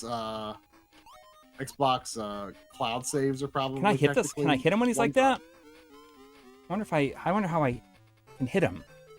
I don't know if I can. He looks like he's in his like normal non-spinny form for like a frame. Yeah. Well, you know what? I do want to say I saw someone in the chat earlier saying something like the last boss requires like frame perfect hits or something. Great. So that kind of might imply. Can I get arrows like before then? I don't know if I can get arrows. Do you keep weapons between levels. Mm-hmm. So you would like. No, I mean, if I got an arrow on the level before the boss, I would have it for that boss. Like if I got it the level before. So if I can find arrows before then, I would be okay. Mm.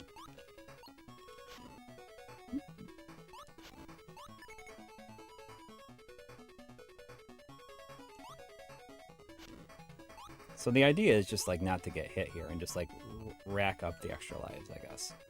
Yes.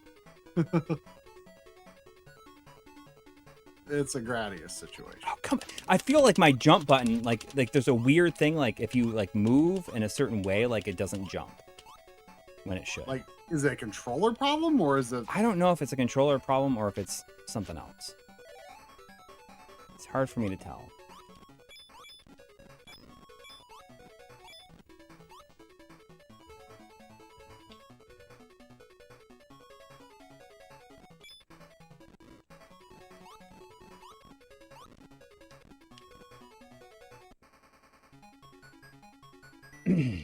Yeah, if you could do it with spears, like it would be super easy. So is anybody who has experience with this game, is there a way to get the arrows or spears like before you fight that boss?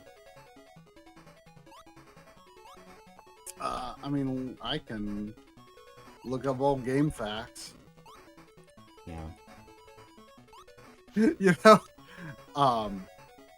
we briefly talked about the romhacking.net closure during the marathon yesterday. We were like, if GameFAQs ever closed and like all the stuff on it was just gone, like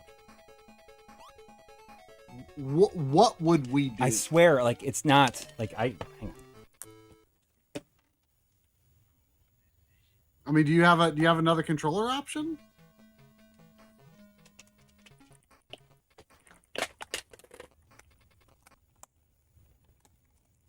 Like if GameFAQs I'm closed, convinced like, it's not the controller. I think it's the game. That's just like if you move and you try to jump at a certain. But if GameFAQs closed, like I feel like there are so many games documented on GameFAQs that just like the minutia of details about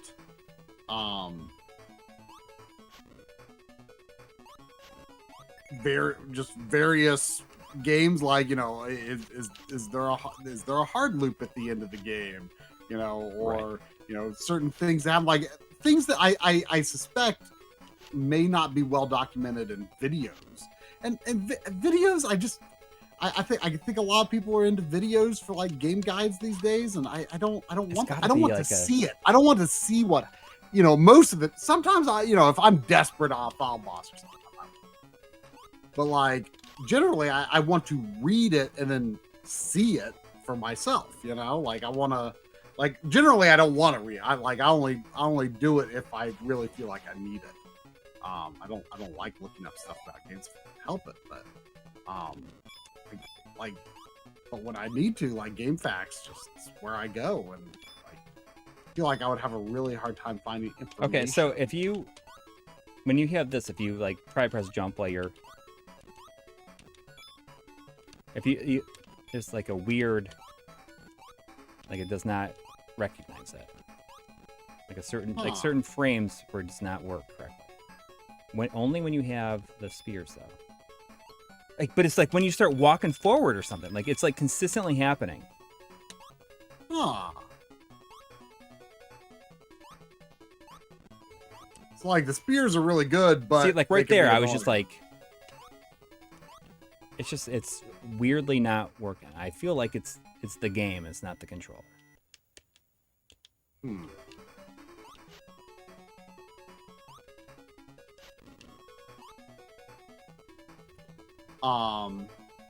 There was a super chat, or no, excuse me, a notification that Junior ZY117 is Jersey, Jersey, maybe that's it, Jersey. It's been You for can hold 26 forward and months jump. in a row. And it works. It's just, I don't know, something weird, like the timing of it. Like there's a certain frames that it does not, input does not work. But anyway, Jersey says, loving the stream. Any recommendations for capture cards to start transferring some VHS over with RetroTink? Why can't I talk all of a sudden? Any recommendations for capture cards to start transferring some VHS over with RetroTink 4K as per RetroRGB? Yeah, RetroRGB did an excellent guide for transferring VHS stuff. If I remember right, I think he even had some stuff about Laserdisc in there as well, I think so, yeah. But really great video for digitizing stuff. I mean, I think if you can get an internal card, the best one is the AverMedia Live Gamer 4K, like the best all around for using with the RetroTink 4K, I would say. You know, what's the model number? It's like GC5 something. Live, Gamer 4K. yeah. GC573. GC573. Now that one is HDMI 2.0.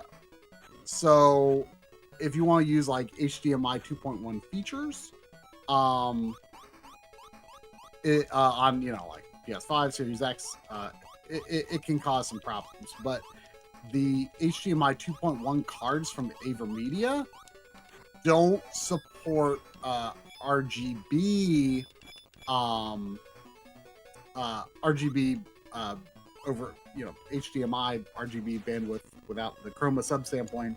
They don't support that for 4K resolution. So it's the 2.1 cards are useful like for specific circumstances, but if you're in a situation where the quality really matters from end to end, then the older internal HDMI 2.0 card, the GC573, is better. I don't know what else has been coming around recently in terms of 2.1 cards. I don't know if Elgato can be flaky with oddball refresh and stuff like that. Overall, like the most reliable card right now, I think, is still that 2.0 HDMI 2.0 Live Gamer 4K. Yeah. I mean, that's the only one that I have a couple of external devices like the EVGA. Yeah. I mean, my main card for most of the stuff that I do downstairs with like HDMI consoles is the Live Gamer 4K 2.1. But that's just so that I can use like 4K 120 or VRR with like my PS5 and Series X. But if I wanted to record, say, RetroTink 4K with scan line effects or something like that, which is a difficult thing to do anyway. I mean, you know, if you're going to have you know, any compression at all, and you're not like, you're just doing it at like full screen, it's hard to explain. But it's going to look bad if you're doing like CRT effects. If you do that, like you almost kind of have to like pre-zoom in and like OBS or something. It's the whole thing. Which I mean, that is a very specific thing. Like they're not. That's not very specific use case. So if you do want to get a capture card that would also be good for like PS5 and Series X, like the HDMI 2.1 cards could be good for you, because you're probably not, you know, looking to do any like crazy effects or anything with digitizing those VHS tapes, I would say. And the actual perceived difference in the end for VHS tapes and whatnot recorded through the RetroTink 4K, it's going to be very small with, you know, between, you know, a capture card being able to do like 444 RGB quality versus chroma subsampled stuff. It's not going to make a big difference for your application. So if you want, you know, the absolute best for like current gen systems plus the Retrode 4K. Or well, I shouldn't say absolute best, but like if you want something that's like very versatile between those, the 2.1 cards can be good. But if you want the best for HDMI 2.0 and HDMI 2.1 is less of a concern, then that GC GC 573 is still a really good card. I actually kind of soured on the Magewell cards more recently. They were really useful when most capture was for some of the upscalers were oddball resolutions, right? 960p, 1200p, 1440p.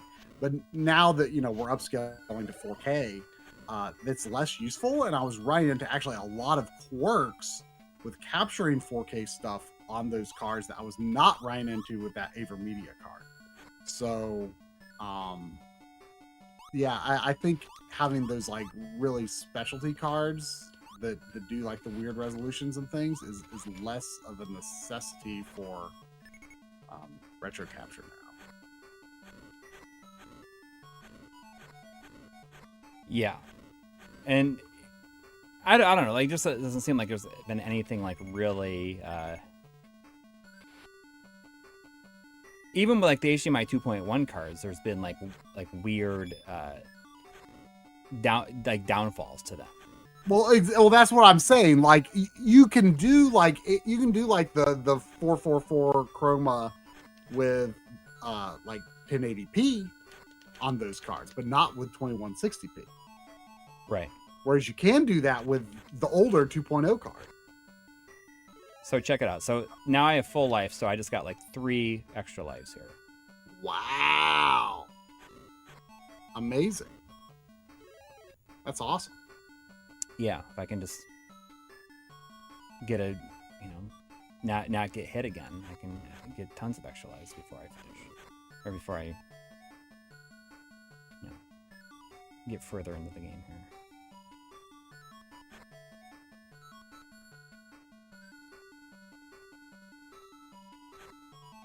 But yeah, everyone that is interested in capturing some VHS stuff, that video was like just a couple of months ago, right? From Retro RGB. If you look at Retro RGB's videos from the past several months, you'll find it. It's really, really great detail in there.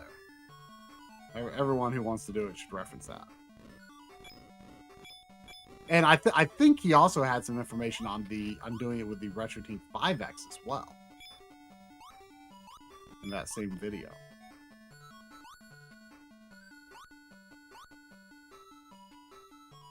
Well, wouldn't it be nice if I'm just going all these extra ways to see if just getting extra lives as much as I can. Yeah. Yeah. But what I'm worried is you're going to end up on the last boss. You're going to have all these lives, but you're not going to have your spears. Yeah, but I don't know. So I just got like 6 extra lives in that bit. It should help.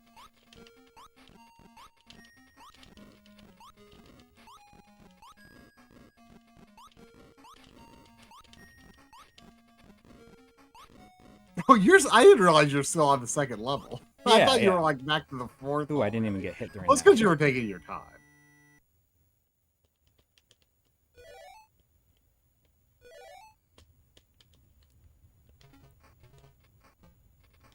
Mr. Anderson was asking if they're still producing old-time CRTs and what to do with the original when it dies.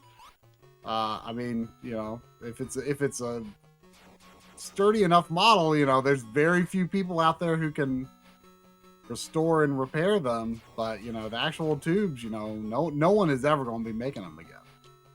Oh shoot! It's a dead technology. Sadly, we've kind of got the tubes that are out there. They're the tubes we've got. Yep.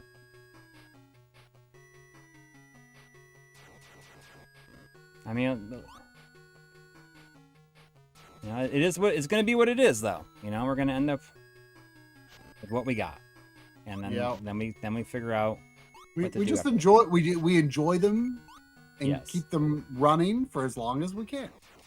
Exactly.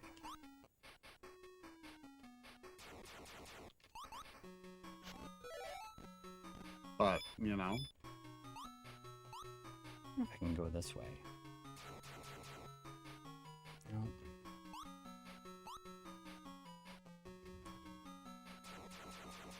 It's 10 o'clock. So, I mean... It's kind of... Dang fish.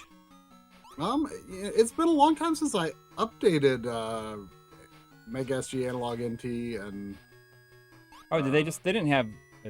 Analog Super NT. Oh, I mean, I don't know. So Alan Bauer in the chat was just saying, I wish I could figure out how to update it. I mean, it's been a long time since I did it, but don't you just like with the put pocket? the files on the root of the SD card and just like yeah, but they just haven't had a new update in forever. No, I mean, like as far as I know, like even the TurboGrafx one there, the Duo, like hasn't had a update on forever, and I don't know. Like I cannot believe that the Pocket still does not have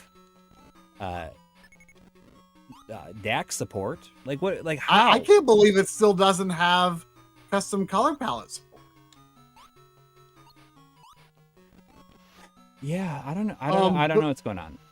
But you know, I believe I saw a show. I think in the chat here. I think I saw him here earlier. I don't know if he's still around, but I believe his YouTube channel, has guides for updating analog consoles and you know how to set things up for the jailbreak firmware and stuff like that.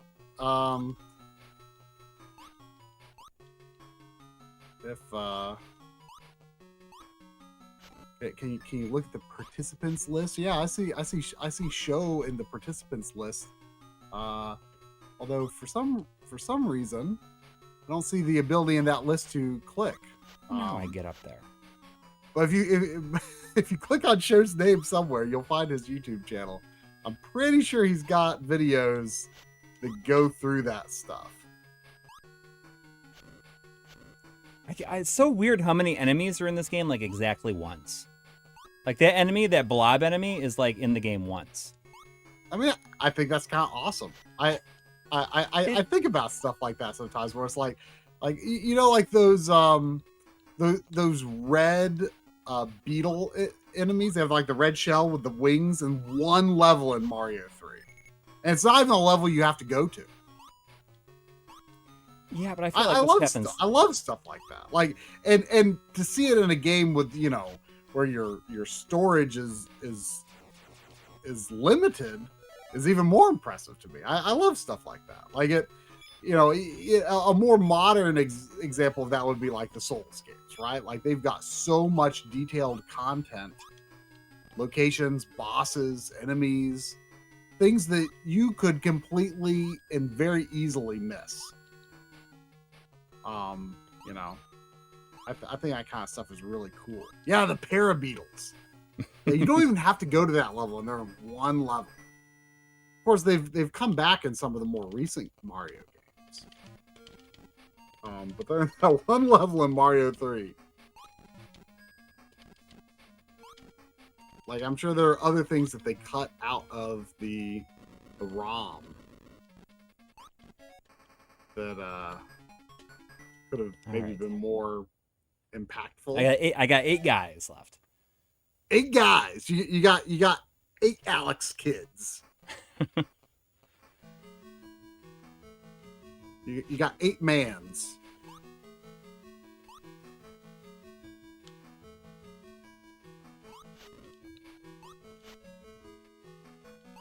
I almost wonder what would happen if I fell down that pit. Because I feel like there's no bottomless pits in this game. They all just like lead to other areas of the level. Which is actually pretty cool. I don't know how I get up there. I'm not going to worry about it though. I mean, will you look at the FAQ and see if there is a way to get the darts on like the last. Yeah, I had opened it up earlier, but then got sidetracked. Let's see. Let's see. What do they call it here? Spear. Okay. This guide seems to call them spears.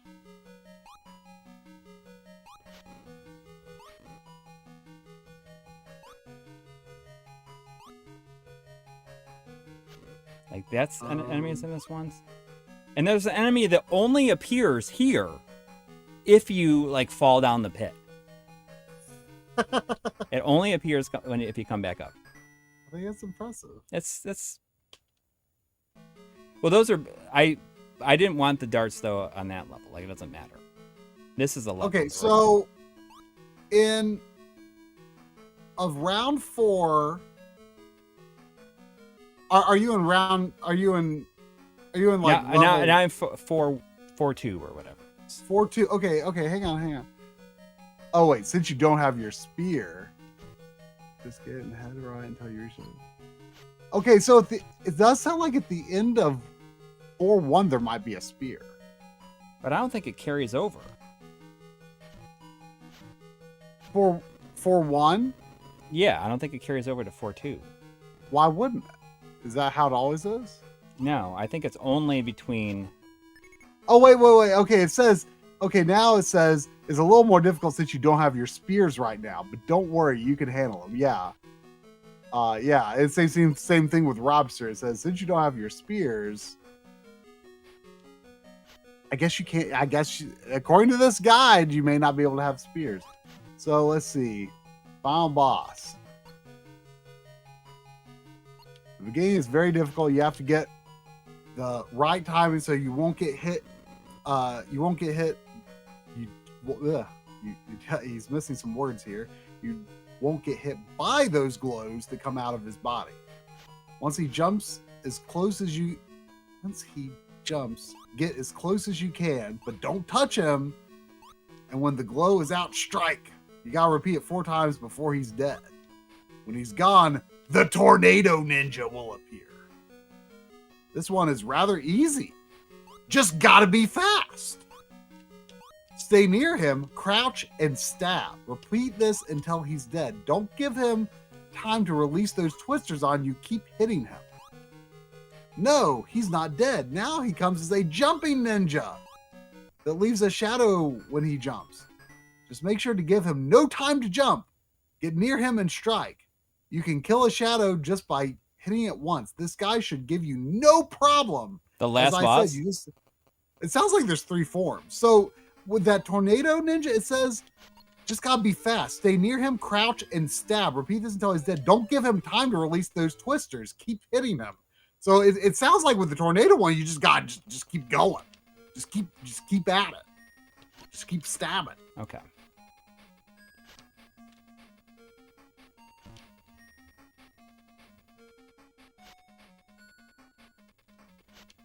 Ugh. It's okay. I'm doing just fine here. You know, that whole like that white mask with that like long like ooh mouth is like some Japanese thing that you see in a lot of places, and I have no idea what it's like supposed to be or the origin, but it's like it's this weird goofy face that you see in a lot of like the old Japanese type. Okay, stuff. so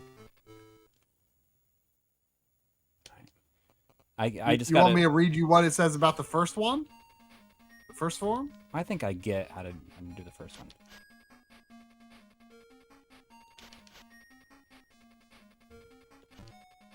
I think I get how to do it. Jason Hubbard says, gotta love when a fact writer brags about how an enemy is no problem. Well, it's not even really that they're bragging about. It's just like, oh, this is easy. And they like don't really give you any tips to solve it. Ugh. If you don't think it's easy. So, okay. So I can hit him. And then what's it sure doesn't look like you can, but yeah, you're right. Okay.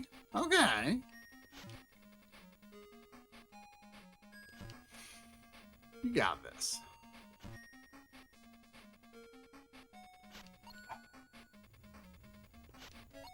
Jeez, bleh.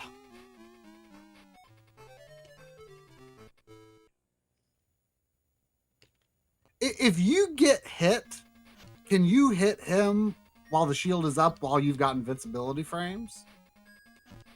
Probably.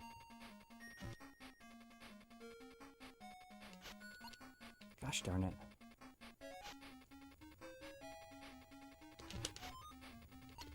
Okay. So, okay, if I can just... Does the low slash have better range? Maybe. Someone else is saying use your downward thrust. Do you have that? Do you have one?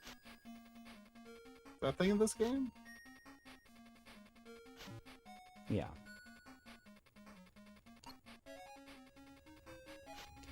Oh, come on.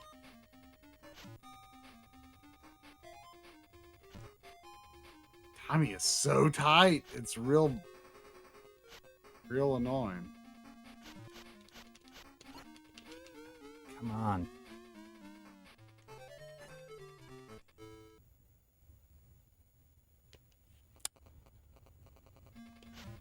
Like, can you just like stun lock him basically? Like before he gets back into tornado form? Maybe. Because he like those shots start forming around him, and that seems to be what's giving you some problems.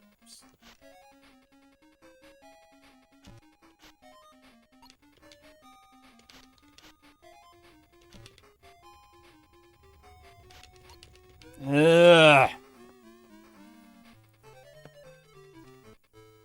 There we go.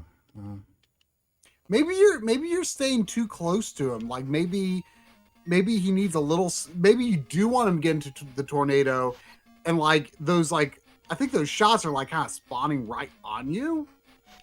So you maybe need him a little space. Yeah. Well, all right. Well, what does it say about the first form? I got to go. I'm going back to the beginning of the level now. All right. It says it's very difficult. You have to get the right timing so you won't get hit as those glows that come out of his body. Once he jumps, get as close as you can, but don't touch him. And when the glow is out, strike. You gotta repeat it 4 times before he's dead. Yeah, it doesn't. It's just telling me exactly what I was doing. It's telling you exactly. Let me look at another thing. The first guy you face is the glowing ninja. To defeat him, perfect timing is necessary. When he jumps, get so you're almost touching him, then wait approximately 3 seconds and stab him. Repeat this 4 times. That's the way they describe that sounds rather complicated. Oh. I'm like, this is starting to get me now. Maybe the Portuguese fact is useful. I can translate it.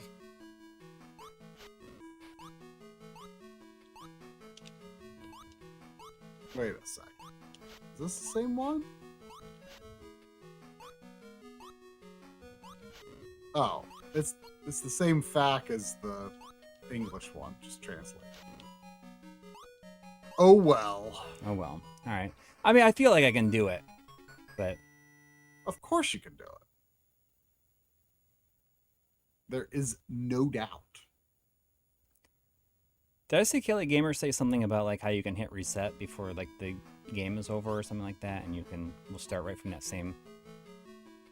I mean, isn't that that's a common Master System trick, right? What did I just got hit by? The first one like went right through me, and then the second one I just got hit by nothing. There's no like cheats section for this game. What am I getting hit by there? Like I just get hit. There's nothing coming out. Nothing coming out of the wall. You're what? Right. Yeah. That's garbage.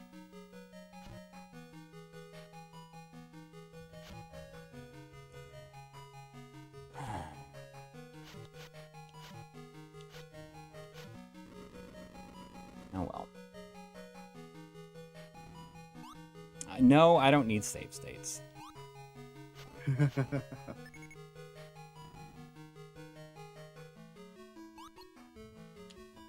can't do it anyway because you're playing on your original system. That's right.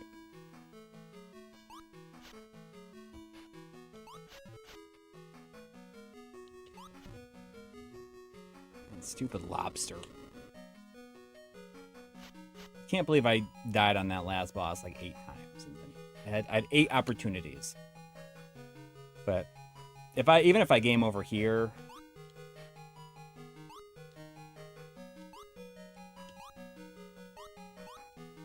I can, at least I will have enough time to do one more attempt.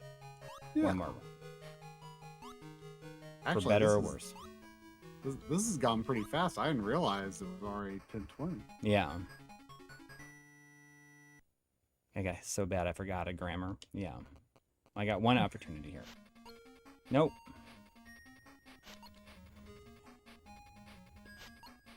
I'm not going to even hit him once.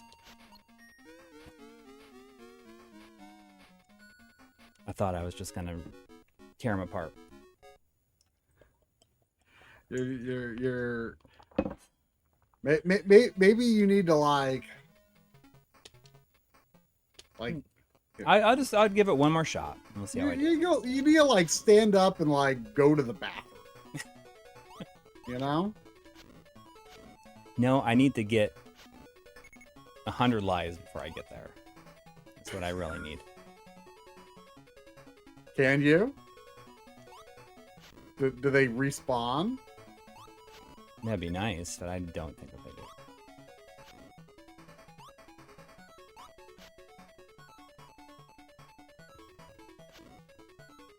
We'll see how I do. See if I can. You can do this. Except for if you turn around and you, I don't know. For some reason, there's something about that specific combo that just does not work. And you won't jump when you need to.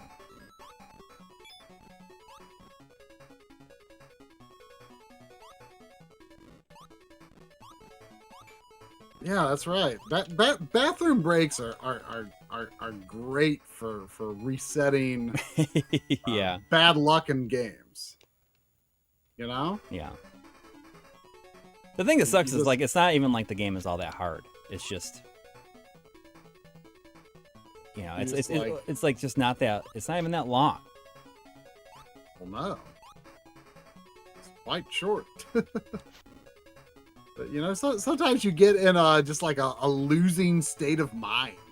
Yeah. You gotta step away. Flush out the negative energy. Flush it out, yes. Yeah, literally.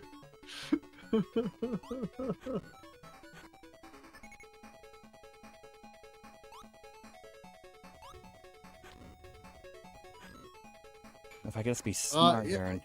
I mean, yes, we would like to do an RGB type video for original Xbox. We have no plans for when that could happen, but it is a thing we would like to do.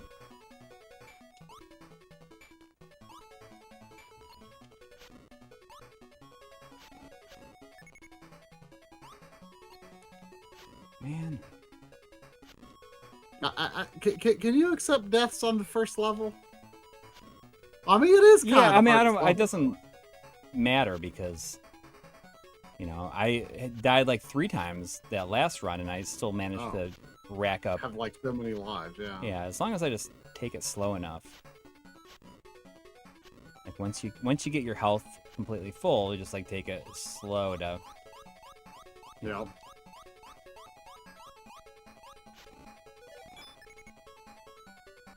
I don't know. I don't think that the dying on this first level matters. It does seem like a hard one compared. Yeah.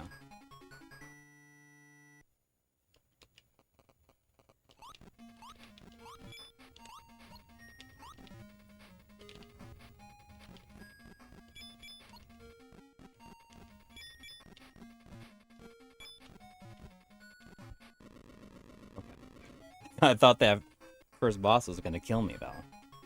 Yeah, it did look pretty dicey. Yeah. Carito says, I love the down and up thrusts are relevant in this game. The down and up thrusts. Are you using them?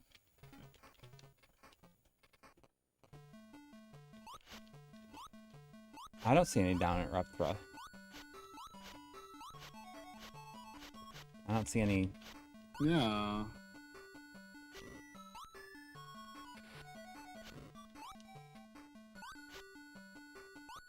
Might be thinking about Rastan or something. Maybe.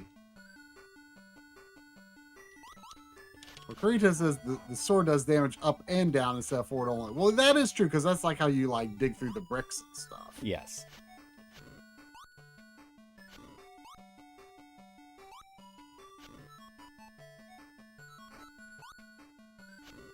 Yeah.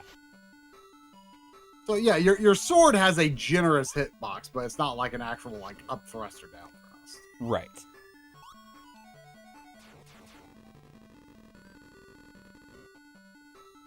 Well, this is like making me think of years ago when I played Michael Jackson's Moonwalker, and I like made it to the last boss, like several attempts, and made it to the last boss, and just like could never do it.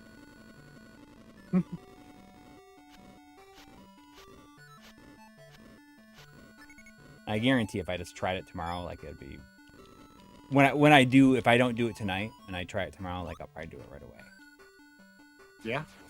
Yeah. It's a Genesis version.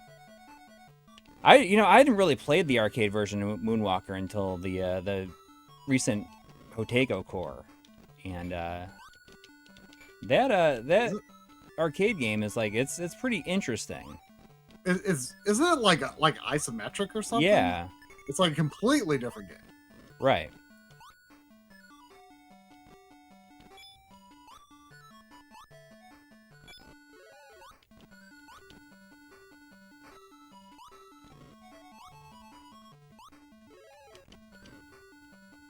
We played the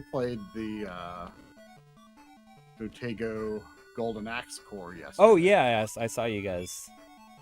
I had heard about the ending of Golden Axe many times, but I don't think I'd ever seen it. Oh. Yeah, it's pretty silly. It is. I mean, it's like a kind of a gutsy ending for them to go with for that, I guess. Yeah. I mean, I mean, just the credits, really. Right? I guess that's the only time it gets.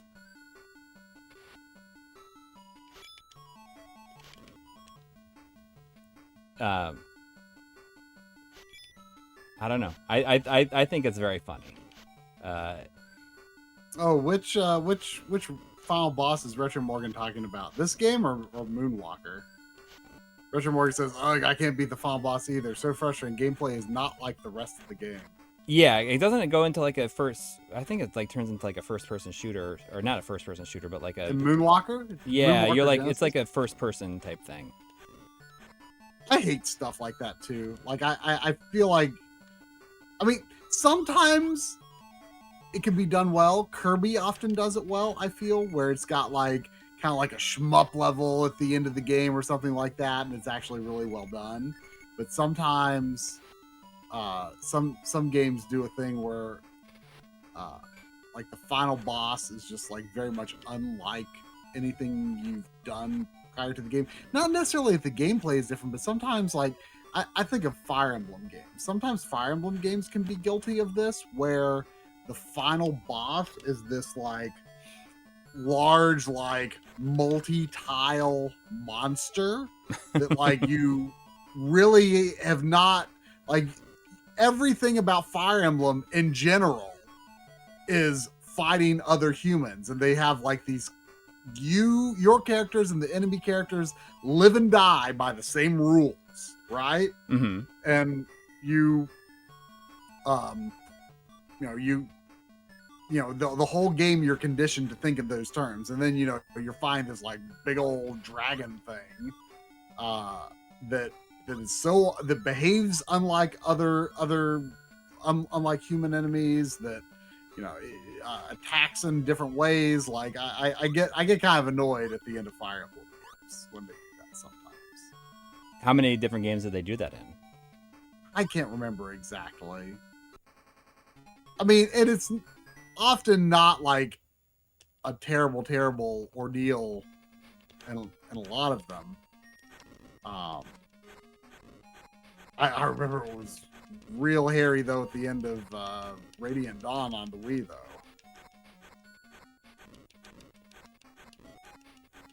This helicopter boss seems like it's never giving you any trouble. Yeah, well, if you have the darts, it's harder. I thought about like how if I have the funny. darts, I should just like skip the darts, which is what I did in that time.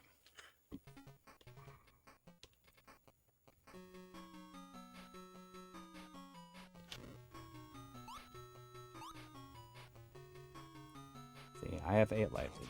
But... Oh man, uncommented Code says it's funny how you're talking about having trouble with specific parts of games. I've been at my wit's end with the final boss for Final Fantasy IV today. Oh. I mean, you know, there's good grinding. You know, I mean, I hate to say go grind, but there's good grinding right outside the last save point. Yes. Which is what, you know, like I did which is what you should be doing right now while you're listening to our stream. Yes.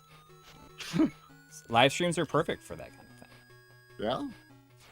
I mean, I know I've grinded many times at the end of Final Fantasy IV. Just, you know, go. Yeah. I mean, the first time I beat it, I did not grind, and I was able to. Well, probably because you really took your time, like throughout the game. No. I mean, it's amazing to me to think back that, you know, I played like that game took me a week to beat. My first time through. Which you know, seems like it's I don't know, it's not that long of a game.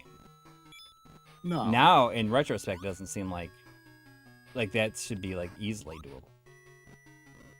But I remember being surprised or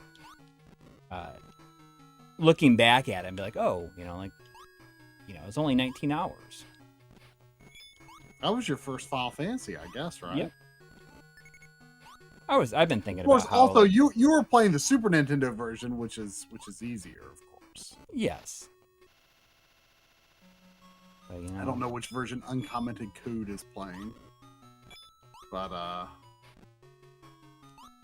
not to say that, you know, the difficulty of the Super Nintendo version is completely inconsequential either, because it's not.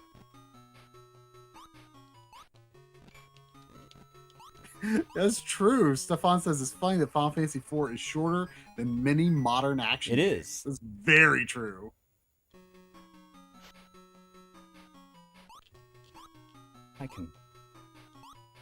I knew it. I knew there was a way to get up here. Look at this.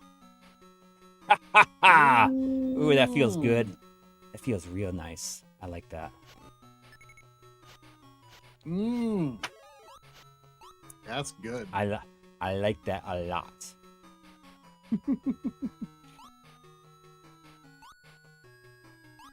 Just a real shortcut for the... A real shortcut for real pros. Yeah.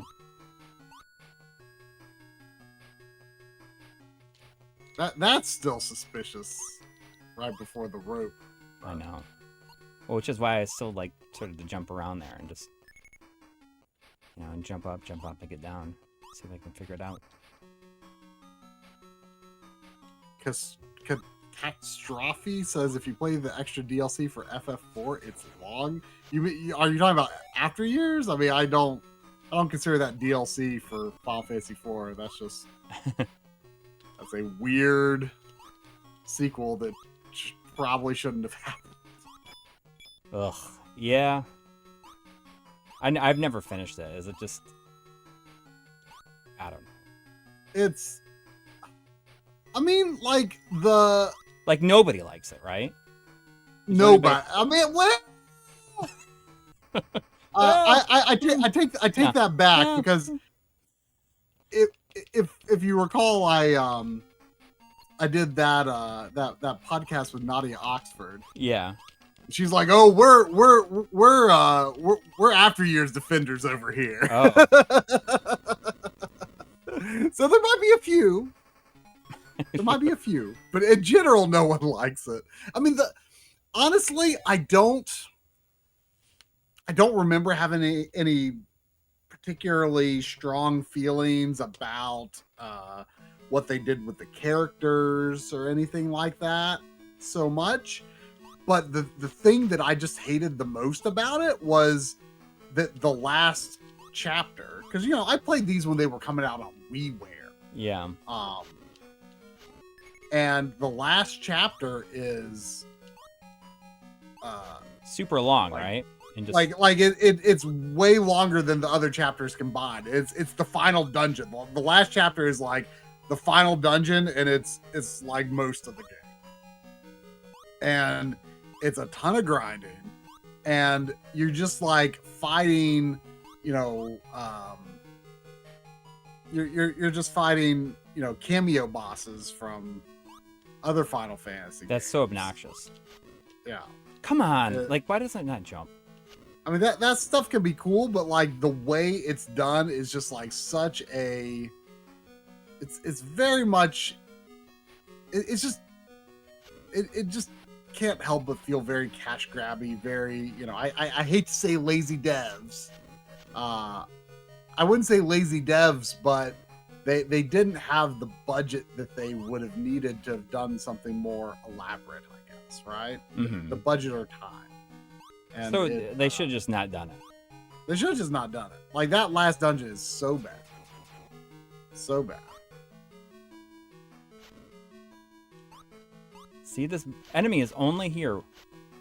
Right there. Oh, you can crawl. Look at him go. Look at him go. He's so happy to be crawling. Look at that. Is that crawling? Is he like, I feel like he's like on his butt and he's just like scooting his legs. Yeah. He looks like my dog when she has poop on her butt and needs to get a great. Drags her butt around with her legs sticking up. There was a $2 super chat from Rob. I don't know if it might be Robster. I mean, it could be saying 1v1 me in Fortnite.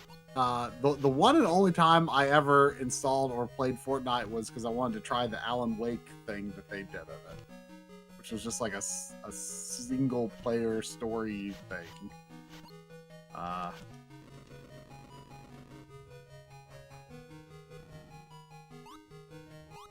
But I can assure you I will be absolutely terrible in any competitive shooter.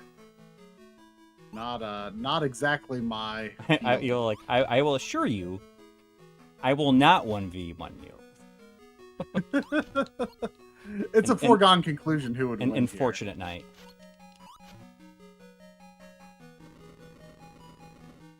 All right, let's see if I can do this room without dying here. Fortunate night, yeah.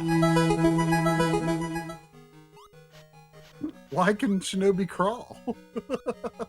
I wonder if I could crawl under these things. I don't want to test it. If I had another hit.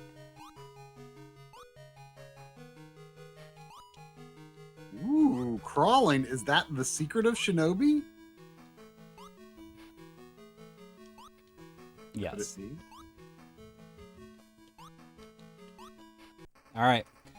If I can't beat this guy with 9 lives, then, like, I don't know.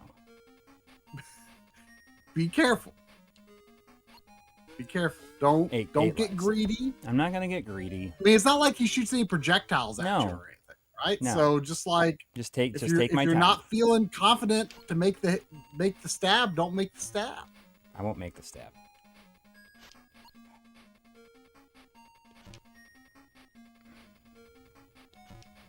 We got Greg Seward here.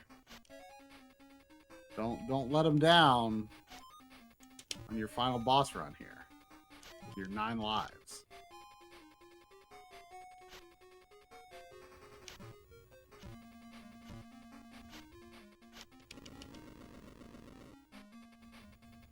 Oh my god. Oh, did you just do it? Did you just do it? Did you just do it? We didn't even get to see what that last ninja did. All is done. All is done. All is done. It's because Greg showed up. You know, Greg's gonna be at Long Island next week. Oh yeah, that's right. Awesome. All is done. All is done. I feel like now that the Xbox store is closed, you should change your where them cookies at to all is done. All is done. No, where them cookies at is always got to be Arthur saying it. Oh, but it's not Arthur on true. Xbox, is it? Yes, that's true. I could just say Arthur has to always say where them. Teriyaki thanks. Big special thanks to Teriyaki thanks. Teriyaki thanks. All right. Whew. All right. I don't like how the end came on like one stroke at a time. The N is backwards though. Oh, it's very stylish. Oh yeah, it's like a lowercase, I guess. Oh no, it's just yeah. It's a stylish. Yeah. Yeah. I like it.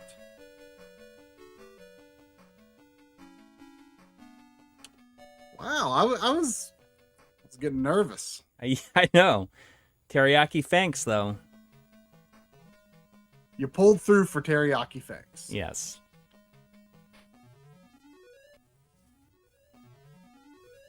For Lovely Game, are you going to be come back? Oh yeah. Sorry. Yeah.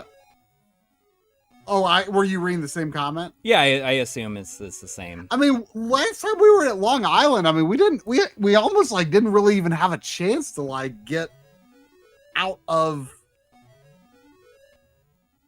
like the hotel and convention center almost. Like I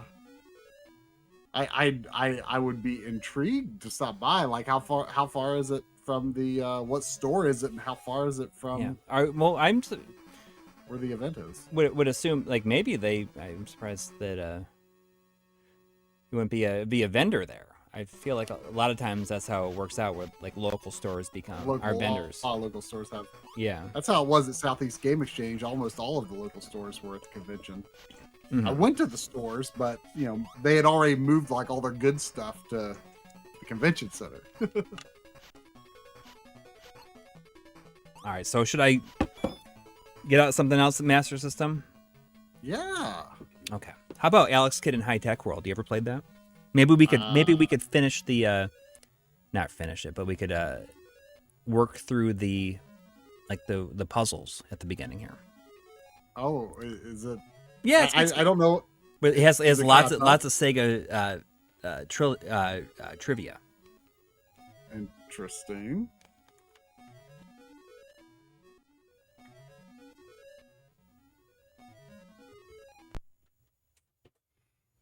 Yeah, I mean, I'd be interested in seeing more of what's around the area around Long Island Expo. Last time we were there, like we went to the hotel and the convention center, and that was like it. Because like they had like food for the guests and like convention staff, and so like we never had to go anywhere. So about 36 minutes away in Smith. So the only game I think I'll see. Thinking about getting, if I'm going to spend a bunch of money on something, I'm thinking about getting, if I see it there, is Wild Arms 5. Oh.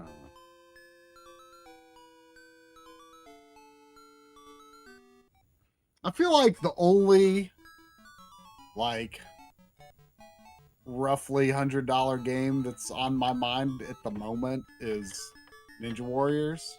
Oh, okay. But it's been way overpriced at recent conventions I've been at. Like there's a copy at Video Game World, or I don't know if it's the same copy, but like I keep seeing it at Video Game World, but it's kind of it's a okay condition cart, but I kind of want better if I'm going to spend that kind of money, but it's like 108. It's actually cheaper than it had been. So I felt like the price kind of came down. Oh. I have like weird memories of playing this game, borrowing this game from my friend Greg. Not to be confused with Greg Stewart. This is a different Greg. And I remember playing it and then pausing it. I played through the entire like this section of the game where he's finding the 8 pieces of the map, but I paused the game so I could watch Mr. Belvedere. You remember the show? That name is familiar. Mr. Belvedere. I don't know why.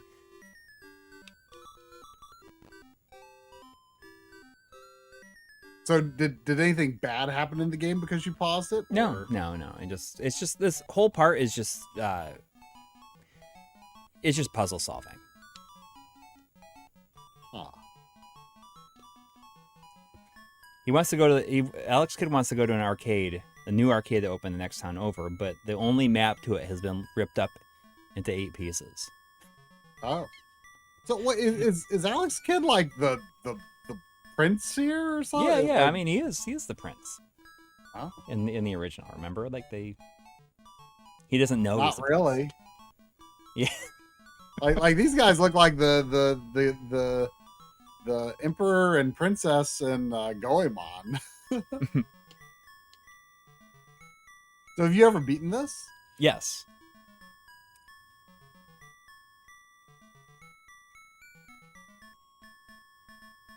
If you want to, here, take it. Thanks.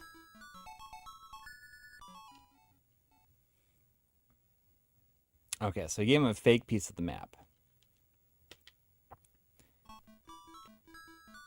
Oh, is Ninja Warriors real high on eBay? I mean, I've seen the prices for it all over the place lately, but like, I saw several that were like close to $200 at conventions recently. I'm just like, because I've seen it for closer to 100. Like, but it would have to be a nice copy if I was going to spend about 100. I ain't gonna spend 200. But that's like the only thing on my mind right now that's like a pricey game I want. Otherwise, I can't really think of anything off the top of my head that would be that much that I could be tempted by.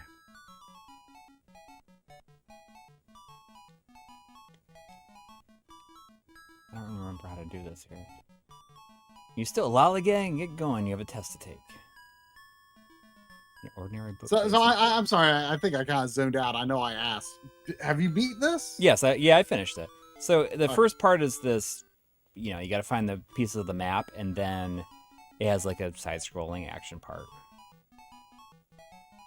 Is it a short game? There's a sign here that says Kate is the fattest. Okay. Alex Kidd, the creators of Alex Kidd, like they're big on body shaming. I guess so, or at least the translators are. Oh, we can 1350141. See 135. What is it? 001. What? Pizza Land? Yeah, I'm calling Pizza Land. Hello, Pizza Land. Can I take your order? This is Alex at the castle. Can you send over a 20-inch pepperoni pizza right away? Yes, sir. Right away. Thanks. Is it going? Is that pizza box going to have a part of the map on it? Maybe. I mean, the game is not bad. I think it's better than Lost Stars. Lost Stars was such a huge disappointment to me at the time. Alex, I got the latest Fantasy Zone record. Would you like to hear it? Oh, really? Yeah, let's hear it.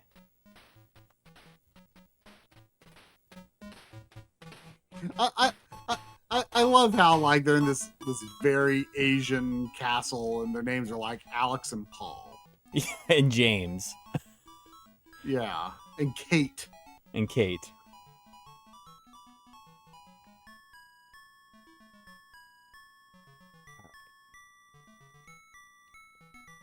The sign here says Cindy is the third from the right. Okay, so Kate is the fattest. Cindy is third from the right. I'm gonna have to use this. Oh, so that's part of a puzzle. Yeah. To like fix the staircase, probably.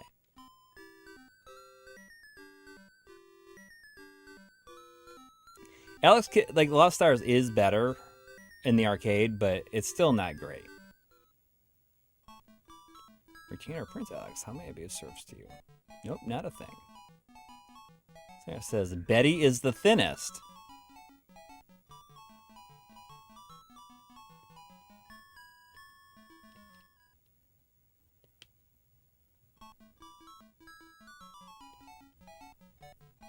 The books appear to be very ordinary. Or are they? Nope, not a thing. What does this say? What the heck? Did I just like go in the same door?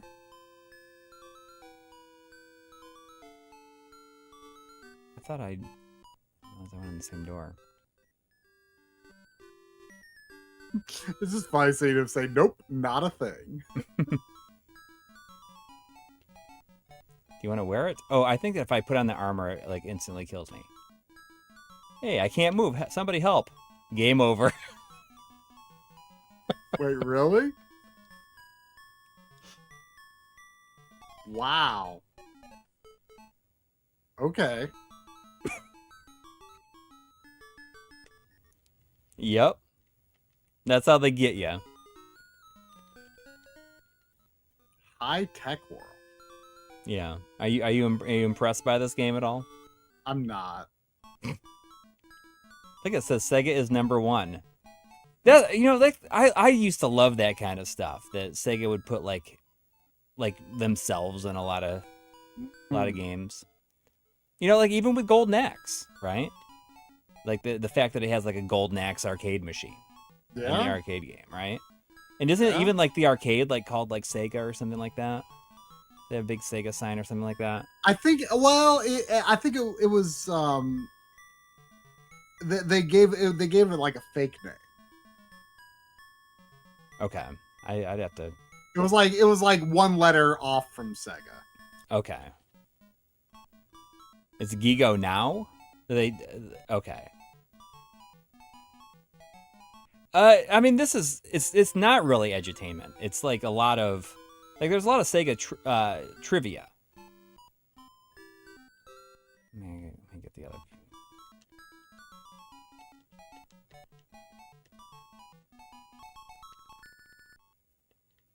DOS game vibes. Yeah, I mean there's a different feel to this. I mean, Master System games feel kind of different in general. Yeah. There's it's really particular vibe to them. It always strikes me as funny though because it seemed like everybody just wanted a game that was like Miracle World, but like better, right? And they just didn't want. And they just had zero interest in doing that, and they were like, we're just gonna we're gonna throw Alex Kidd in like a game like this, right? Like. Yeah. It was very well, you know what? They frustrating. did what they wanted to do. You know? Ooh, there's a miniature ladder in.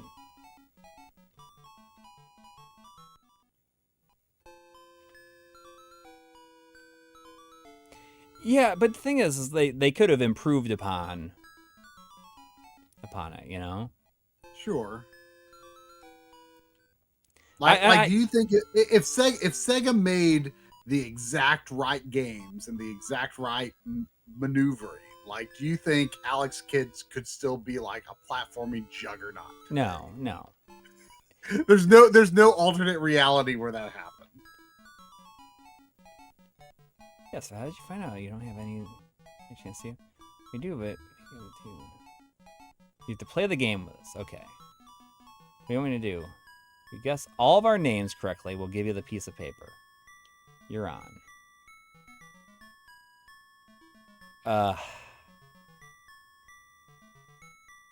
I know that Cindy is the fattest. And I think that, unless it changes every time. I wonder if it changes every time. I don't know. Or wait, no, it was Kate was the fattest. Oh, okay. No. Got 4 wrong. I'm back some other time. So, has anybody in the chat ever played the the Alex Kidd 2 and Alex Kidd and Miracle World 2 and 3 that were fan made? Oh, I've heard that they're pretty decent, but I've never played them.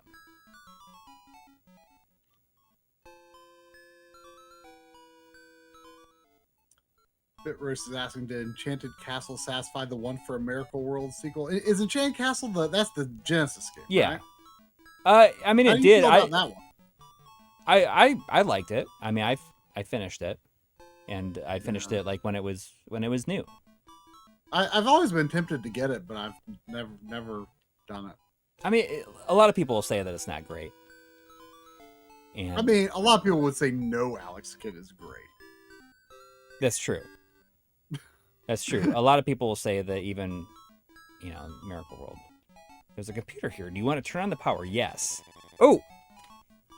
The computer, which is broken, gave you an electric shock. Game over. Game over. Wow. I like how the computer has like a roof over it. Yeah. Well, it's like an ancient castle, right? Yeah, it's like a pagoda computer. Somebody out there was terrified to get their first computer because of this game. Yeah. Somebody Somebody got this game for Christmas and then was afraid of computers. Yes, it ruined the computer. Like they're like, dude, like you could be using a computer and then it just breaks and then you're dead. Yeah, and it kills you.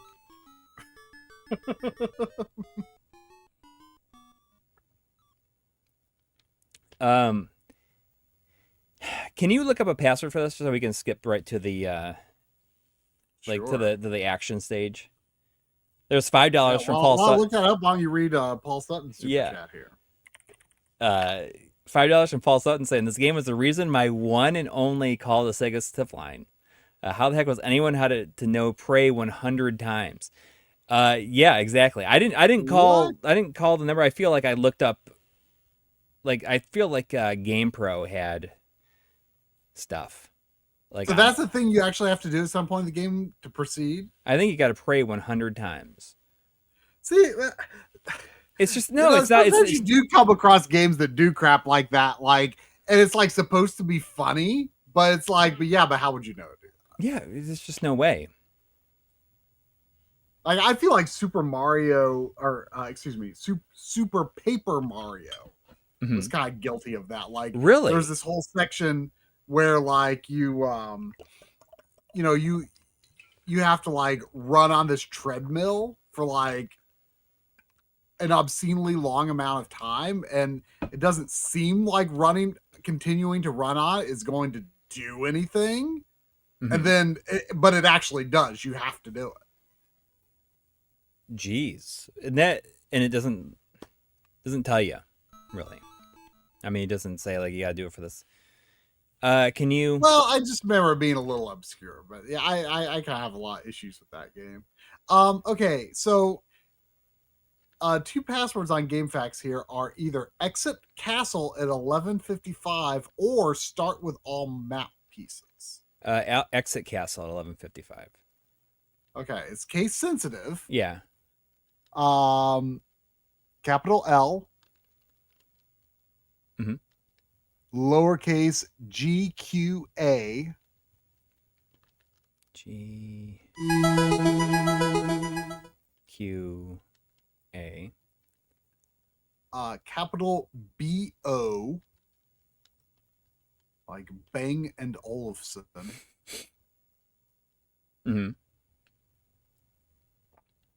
Lowercase q. Another lowercase q. Okay. Capital MS. MS. Mm-hmm. Lowercase a. Alex has finally assembled the map and left the castle. The wind carries Alex to the far corner of the woods. There are ninjas hunting for Alex in the woods. Alex needs a travel pass for the checkpoint in the woods. Can Alex get to the arcade before it closes at 5 o'clock?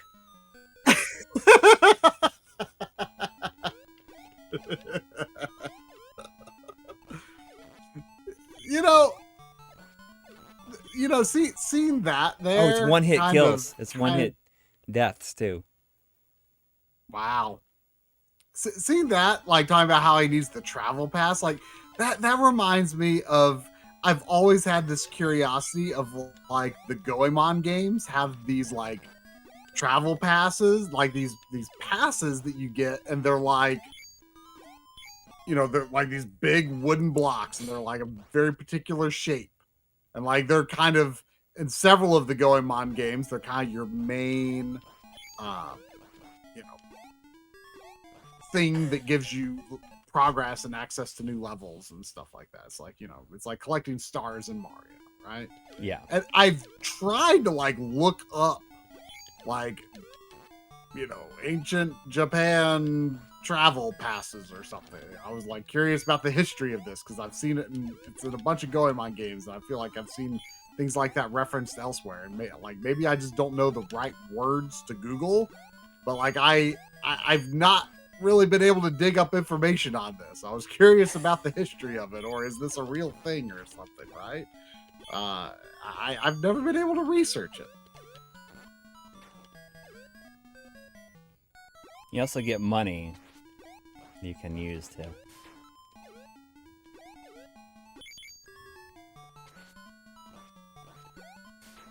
Jeez. I mean, I definitely beat this part, but it's like one hit deaths, and I don't think there's any checkpoints. Yeah, you gotta like. Bitrose has a word for me. Tsuko Tagata. Let's look this up. Oh yeah, here we go. Here's some pictures of these passes. But it doesn't bring up anything like a Wikipedia article. Like there's like, here, buy some, reproduction things. Here's a website. What is this? Wait, no, I thought that was going to be a historical page, and it's like, no, buy this thing. Like it's like all of these links are like souvenirs.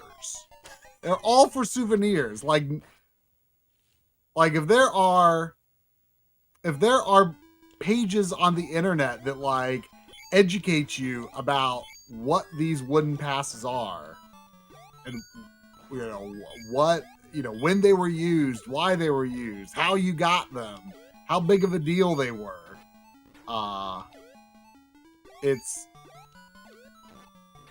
weirdly difficult to find info about it. Here's a post on Twitter from the World Passport Museum. It took me 3 pages to get to it.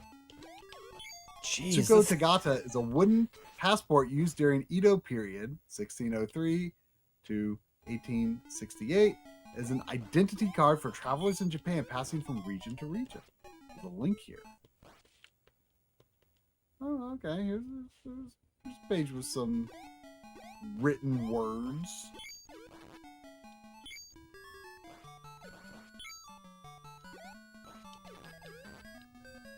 In the Edo period. This game is definitely much better in my memories. This is one of those situations where it's like, who is not? Sure. Here it says, Tsuko Tagata was a certificate for people in the Edo period to prove that they were traveling with permission. Travelers were obliged to carry it as proof of the permission during their travels, and is equivalent to the present passport and identity card.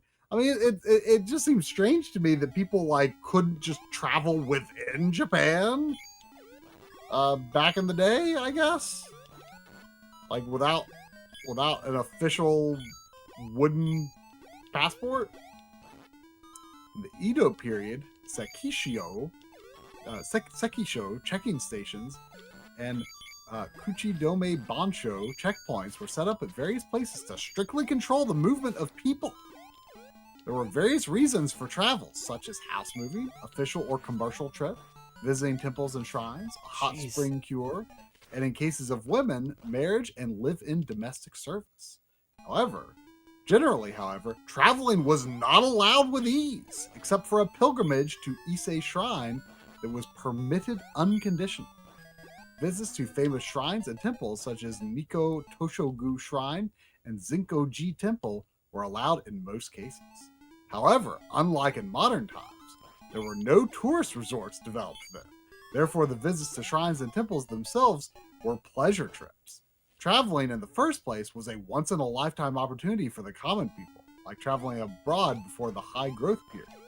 However, according to a different theory, people were actually able to travel without restraint as long as they made notification, which is like traveling abroad after getting a passport in modern times, considering the fact that domains in the Edo period were like semi-independent states. Control over movement of women in samurai families was stricter than that of the common people, and Tsuko Tagata for women was indispensable. Samurai asked for Tsuto Tagata to be issued at Hansho, government building of domain. The common people asked town or village officers or their family temples to issue their Tsuko Tagata. I feel like really determined to beat this. It can be said that the wording of Tsuko, the word, is quite similar to that of the current passport. The identity of the person who carried the Tsuko Tagata, purpose of travel, such as visiting shrines, blah, blah, blah, blah. Existing Tsuko Tagata materials to indicate the movement of people. It's not a very well written article, but JapaneseWiki.com does have an article for it. I don't know. It sounds kind of important for something that doesn't seem to have a lot of writing about it on the English internet. Well, since I don't know, I like Outrun as much as the next guy, but I'm going through all this to play that is a bit much. And that's all he wants to do is play Outrun. Wait, what? Who's making a big effort to play Outrun? Alex Kidd. He needs to get to the new arcade. Oh. Wait, is that what he wants to play? I don't know. Like I need to see the ending to see what he ends up playing. And I think I can. So is this like so it's like the it's like after you so after you leave the castle, there's one platforming stage and that's it? I think so, yeah. Really? Wow. Yeah. Well, the castle stage is a lot longer. What a weird game. Yeah, I mean, it's this is exactly what fans of Alex Kidd wanted. This is exactly the kind of game that they were hoping for as a follow-up. Look at that. What is that? Wizard, remember, of earth, wind, and fire, earth is strongest. Wow. Remember.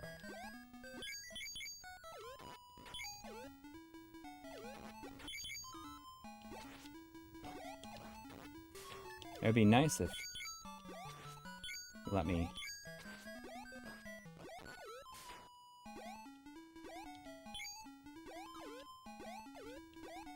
I think you got to get all of these.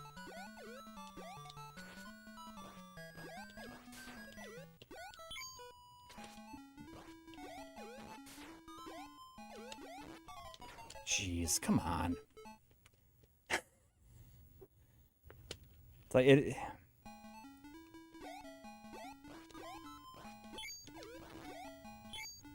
Much better in my memories. But, you know. Do I gotta do this every time? I gotta listen to him say what he's gonna say? Okay, it doesn't make me do it every time. At least. Single kill thing ruins all Alex Kidd games. So do you have infinite lives? Yes, you just gotta do it before it reaches 5 o'clock. Oh! So you have unlimited attempts, for sure.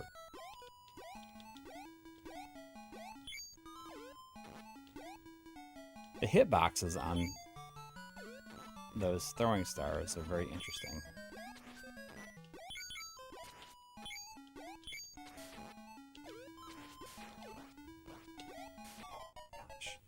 I feel like it can't be that much longer than this. What is You're just like aghast at this game. what's on their heads when they get hit by a star? It looks like a little pink bow. Like at first I thought it was like a Like- big lump on their head. Or sunglasses, like you're knocking their sunglasses off or something. They don't. Yeah, they got like, see how they have like pink sunglasses on. Greg Stewart suggests a bandage, perhaps, but it doesn't look like that either. No, it's their glasses. Oh, I see. So, okay, I see now. The blue ninjas have pink sunglasses. Oh my gosh! So you can run? I don't know what I was doing there.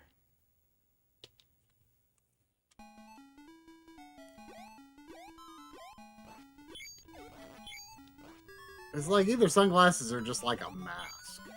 Yeah, so it's whatever. It's like it's their sunglasses. You know, baby blue ninjas with pink sunglasses. Yeah, just you know, just like usual.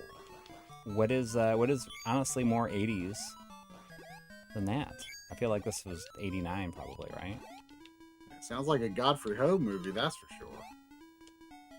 What? Sounds like a Godfrey Ho movie, that's for sure. You know, Godfrey Ho, he's the guy that made all those super crazy, terrible ninja movies. Did you see that, like the trailer or whatever for the Like a Dragon show? No. Did you even know this was a thing? I feel like I might have heard an inkling of something, some movie or something. I guess it's a show. Yeah, on Amazon. Amazon is Okay. doing a Yakuza show Based on it's. I think the first season is going to be the first game. Okay. Does it look good? I mean, there's the trailer doesn't really show anything. Just like some shots, like no real dialogue. But I don't know. Like I am excited by the prospect of it, and a lot of people were saying I threw this idea out there, like in the Discord, where they're saying like I don't know how it's going to be able to like juggle back and forth between. Yeah, I feel like capturing that tone. But I mean, you know, then again, like Fallout is kind of a similar concept where it's like it's serious, but it's also really goofy. Like that is the tone. Like Fallout's tone is different than Yakuza's tone for sure, but they do like kind of go for simultaneously go for like a silly and satirical and it goes back and furious. Forth. Yeah, like the show. I feel. I mean, I don't know. Like, as someone who hasn't played any Fallout games, like, how would you classify the tone of the Fallout show?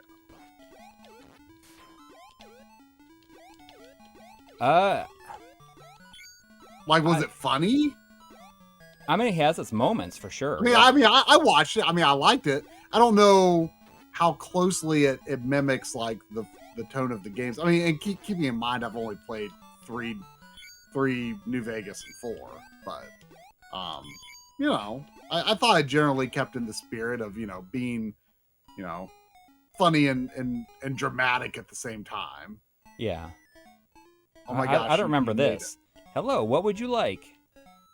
Do you want a hamburger? Would you like French fries? Yes. Is that to go? Yes. Thank you.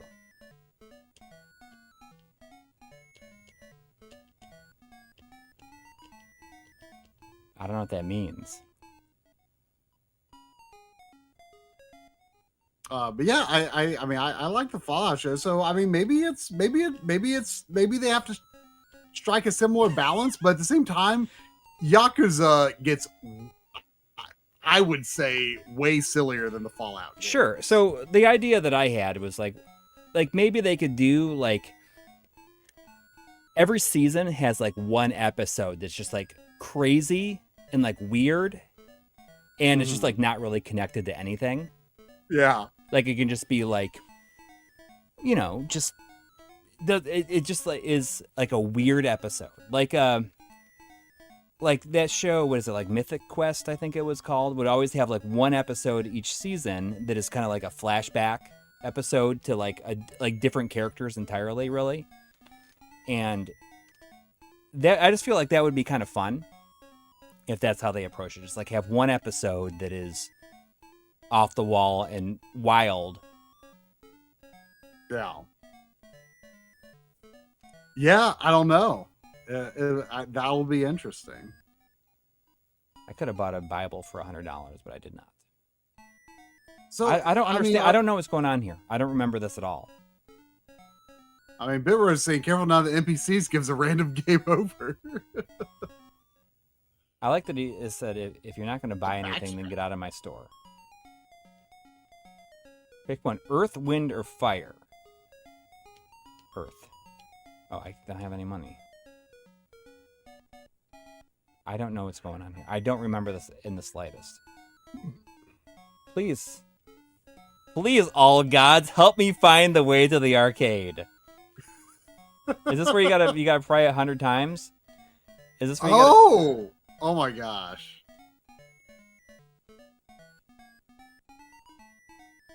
Oh my gosh. Is this really what you have to do? I can't believe it.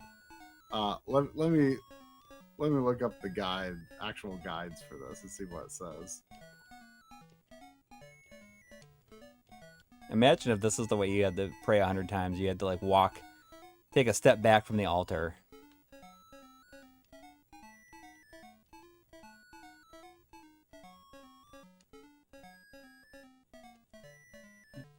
I hope everyone's entertained by this game at least tonight.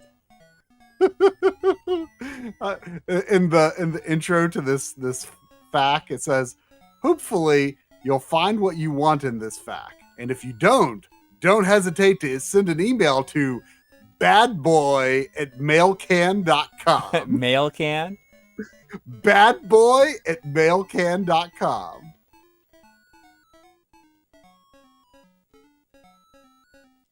I don't remember any of this stuff at all.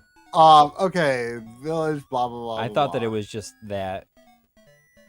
Oh, if you go to the village, there's a fast food restaurant at the beginning. They sell hamburgers. Nothing is important in the next place. Third one is a bookshop which sells books and dictionaries. The antiques is very important. So get inside and buy a back scratcher for 20 GP. Go to the pawn shop and sell it for 1,000 GP.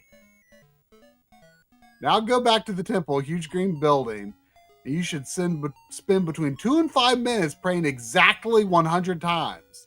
After that, someone will give you the travel pass. And this is the important thing. Go right and skip the houses. Important.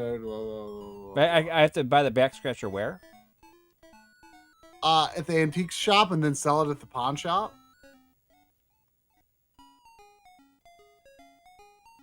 It doesn't indicate... It doesn't indicate what you do with that money.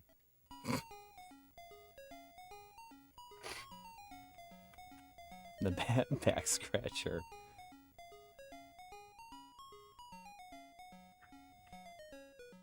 Yeah, this game is kind of complete nonsense, isn't it? Yeah. Oh, there's the pawn shop. But yeah, I mean, it indicates that you have to pray 100 times. That is wacky. Wow, this back scratcher was once used by Lincoln.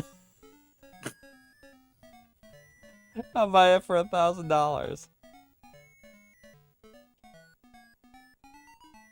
Yeah, and so it was used by Lincoln. Like after this, you have to kill ninjas and bombers, and then, or wait, no, that's the ninja forest. What do I do? Then you gotta go through the animal forest. Oh, but you got something you need doing? I do anything you ask. Name it. Oh, all right. If he needs any special favors, you knows where to come. I mean, it indicates that there's nothing else important in the village. I don't even know why getting that money is important. There's a samurai asleep here. Like, you just gotta do the pray 100 times thing. It says, Does it say you gotta pray 100 times? yeah, 2 to 5 minutes. It says. I don't know why. I mean, 2 to 5 minutes. That seems like a. What does it do if weirdly you pray 100 times? Someone gives you the travel pass, Oh. so it's important. I guess if you got to this point, if it doesn't let you through the... who wants a travel pass? Get him to the checkpoint. He wants a travel pass. Fine, make sure he gets it. I got it. It.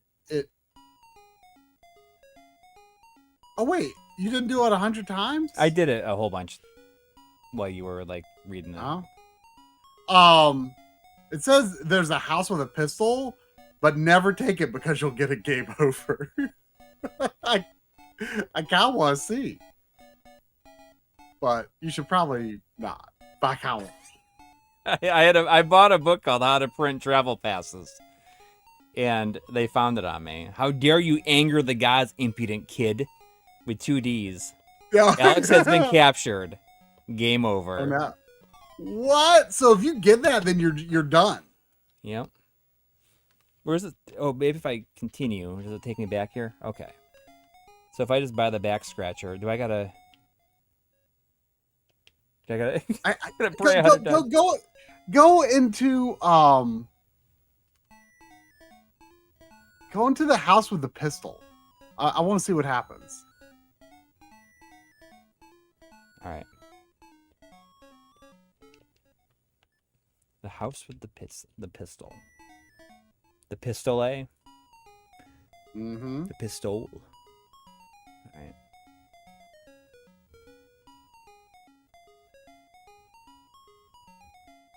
I don't. Ooh, there was a $5 super chat from Matthew. Oh, there it is. Thank you. There is a pistol lying on the ground. Take it? Yes. Is that it? I've picked up the pistol. Okay. Maybe see what happens if you go to the gatekeeper. You have to show the pass to go through. You can't go through without a pass. It's gonna be like, what are you doing? Why do you have this pistol? How about a hot dog? It's anyway, it's what's his face from Shenmue. Oh. But anyway, Matthew with the $5 super chat said, found big command strip wall stickers yesterday. Gonna hang some okay quality sound panels. It's my drum and CRT room with GameCube, PS2, PS3, and Genesis. Heck yeah. SPKR stands? Oh, speaker stands. Well, speaker stands.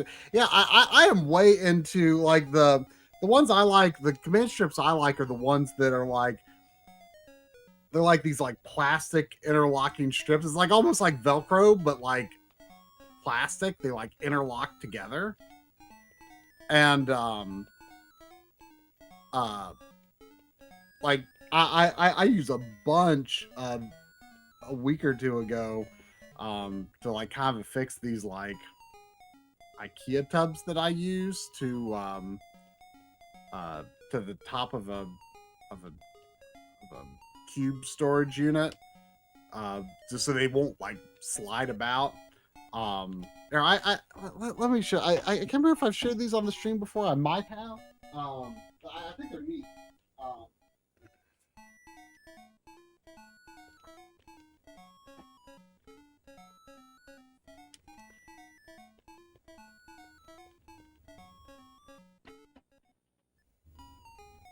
This needs a PS5 remaster. I'm surprised there's no Alex Kidd collection though, at least. I mean, maybe not enough of the games are good. Yeah. I've never played the BMX game though. Oh yeah. But anyway, so these, you can get these tubs at IKEA. They're like these plastic tubs, and like the lid's separate. You can like choose what color lid you want. But they're you know, they're meant for like storing stuff, and like, you know, they're stackable and whatnot. But there's this hole in it, and I think it's like, okay, you're like going to grab it, and like, you know, the hole makes it easier to hold on to, I guess. But when I saw these tubs with a hole in the back, I'm just like, oh, I can run wires in that. So I got quite a few of these, and the idea is, you know, I can run charging cables through here for docks and or just, you know, just plugging in controllers, and you know, you put the lid on, and you know, keeps dust off of them. It doesn't matter if, you know, it's a little, if your wiring inside doesn't look super pretty, because, you know, you've covered it up, right?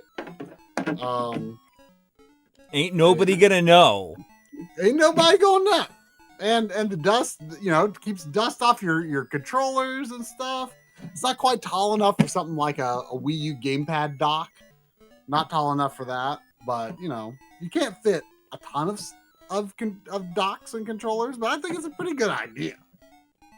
Yeah, I think it's a pretty good idea. And the other thing I like about it too is like the lid, like it's not like you know, like normal storage tubs where like, you know, the lid like snaps on. Like it just seamlessly like on and off. Just, you know. Here we go. You have to show the pass to go to the checkpoint. Prepare to be searched. Hey, what have we here? A pistol. How dare you anger the gods, impudent kid. Alex has been captured. Game over. So they don't change the dialogue, really. No. Wow. This game's pretty bad. It's okay. So I'm gonna buy this back scratcher, and then I'm gonna do that. I'm gonna see if I can just do it for real. I'm gonna buy that back scratcher. This back scratcher was used by Lincoln. So I've heard. I feel like that is something. There's a lot of mileage in that. There was another $5 super chat from Matthew. Thank you. Thank you. Saying also got a USB-C to GameCube power cable for $13 from Mr. Add-ons. I use it with a beefier power bank. It's nice. Yeah, I got the click Velcro ones too. Yeah, I love those things. I buy those things for like all kinds of purposes. Like I like to just like use them, like things that I like don't want to like move when they're bumped. Like I just like put those on them, and then, you know, just lock it down. I've never had any problems with any GameCube power supplies, so I've never really looked into like GameCube. You can bribe the guard with $1,000, or with 2,000. Oh. I just want to do it. It's much better in my memories. How did you get this game as a kid? I never owned it as a kid. My friend Greg had it. Oh, right. And he's the one who I sold my Master System to when I got a Genesis. And then I, like, years later, bought it back from him. But that was like, unfortunately, he had like a whole bunch of good games for it, like including some of mine, and then I like ended up trading those in at Video Games New York, and I really regret it because one of those games was Golden Axe Warrior. Oh. Yep. Oh man. Yep. I'd like that one for sure. Yep. Kills me. It's expensive. Yep.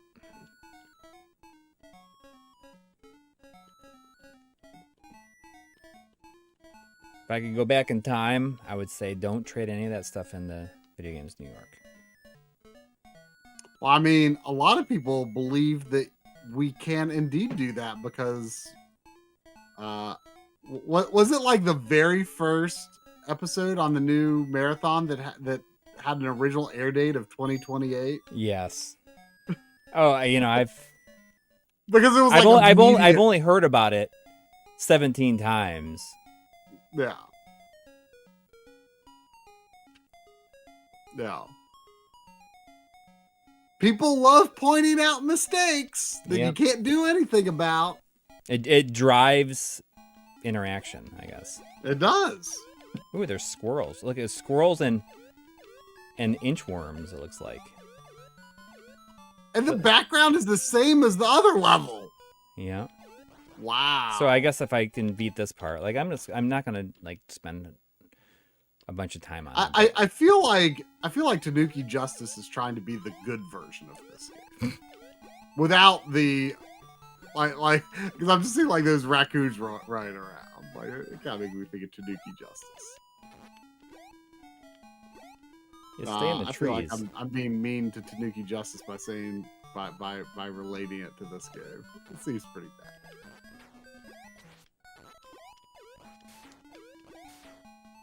Oh, Matthew with another super chat. I regret selling Tail Concerto and Alundra 2.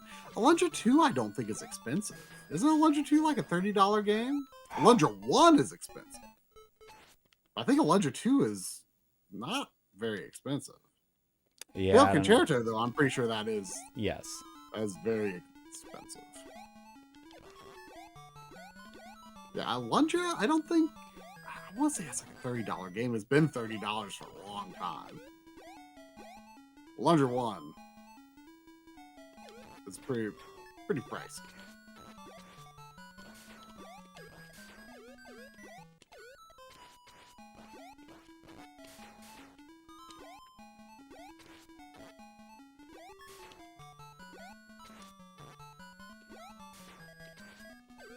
Come on. There's that flying squirrel too up there, like a single flying squirrel. They could never get you. Did they swoop down? I don't know. I haven't made it to a point where I've had to fight it yet. And now it's 2:00.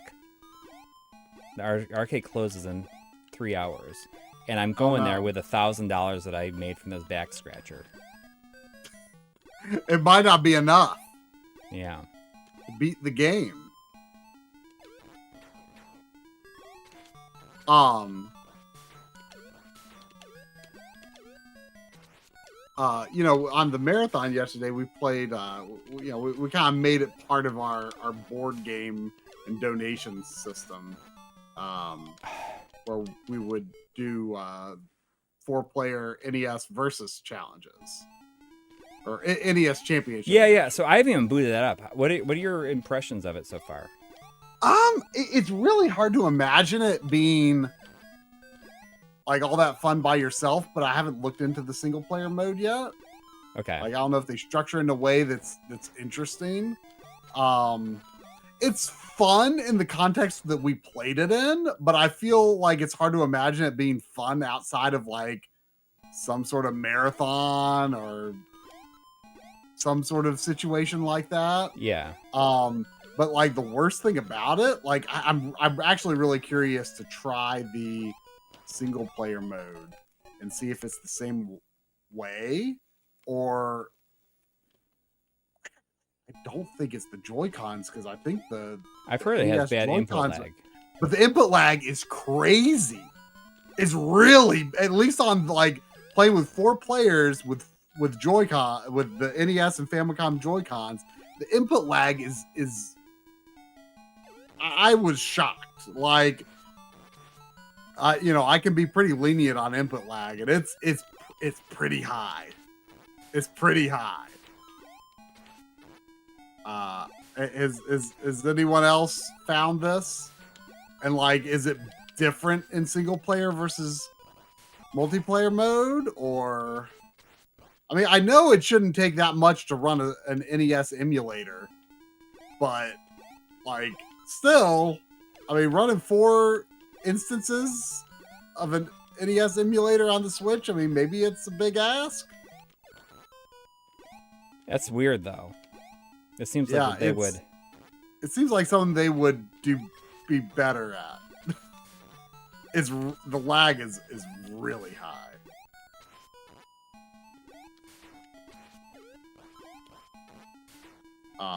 I mean, you know what? Maybe I'll grab my on, Switch right now, like, and see if like full on runs off the edge there. I'm just trying to switch adjust screen myself. if it's bad. I'm going to do it. I've heard that it's not as bad on the system, but or maybe it's worse on the system. I don't know.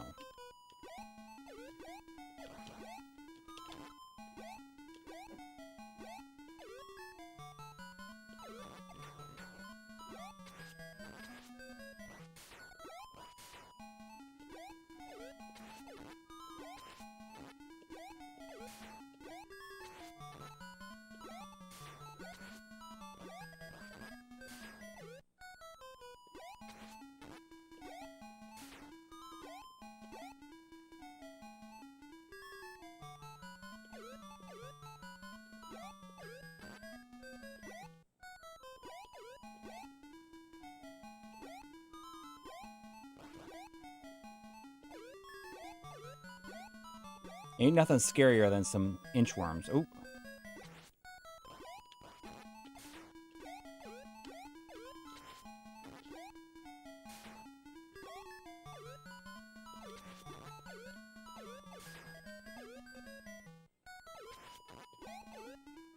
I don't know. What's that music I'm hearing? Oh. Well, you've made progress. I have.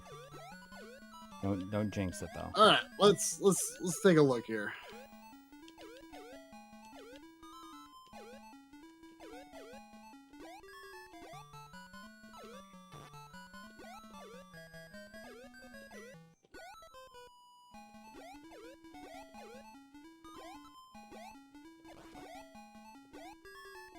Yeah, I'm pretty sure the input lag is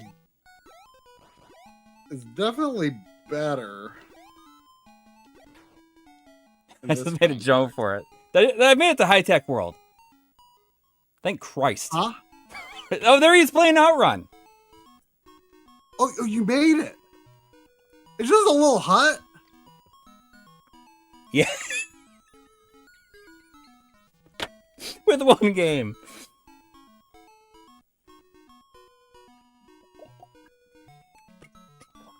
Hey, these Sega games are great.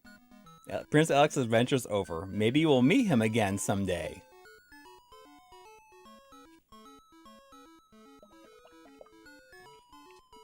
Let's put his Joy-Con on here. Hey, there's no credits. It just like goes straight back to the title screen. No credits. I'm going to use my Switch stand here. How do you get it to come out? I feel like I'm going to break it. Oh, there we go. All right, I've got on the OLED. I love the kickstand on the OLED. You can like basically lay it flat, except for like with like a little bit of an angle to it. It makes it amazing for like shooting video off that screen. Yes. Yeah, the input lag is definitely better in single player mode.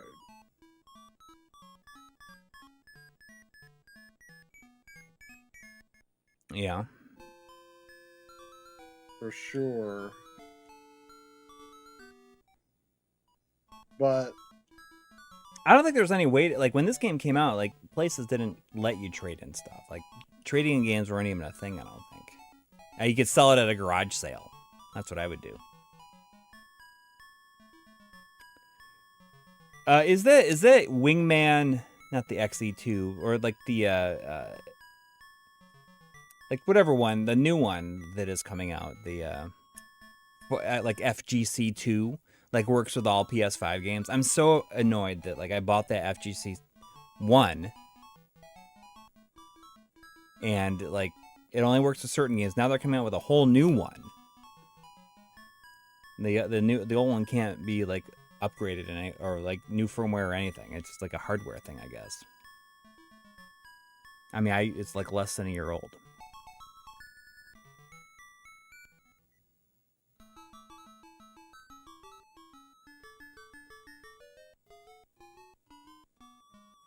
You should get this next when you see it if you see it at Long Island. Should I? Yeah, I mean, if it's like less than $10, would you ever consider it? For less than $10? For less than $10, maybe. Yeah, I mean, mine doesn't have a manual with it. I'm a little disappointed it doesn't have a manual in there.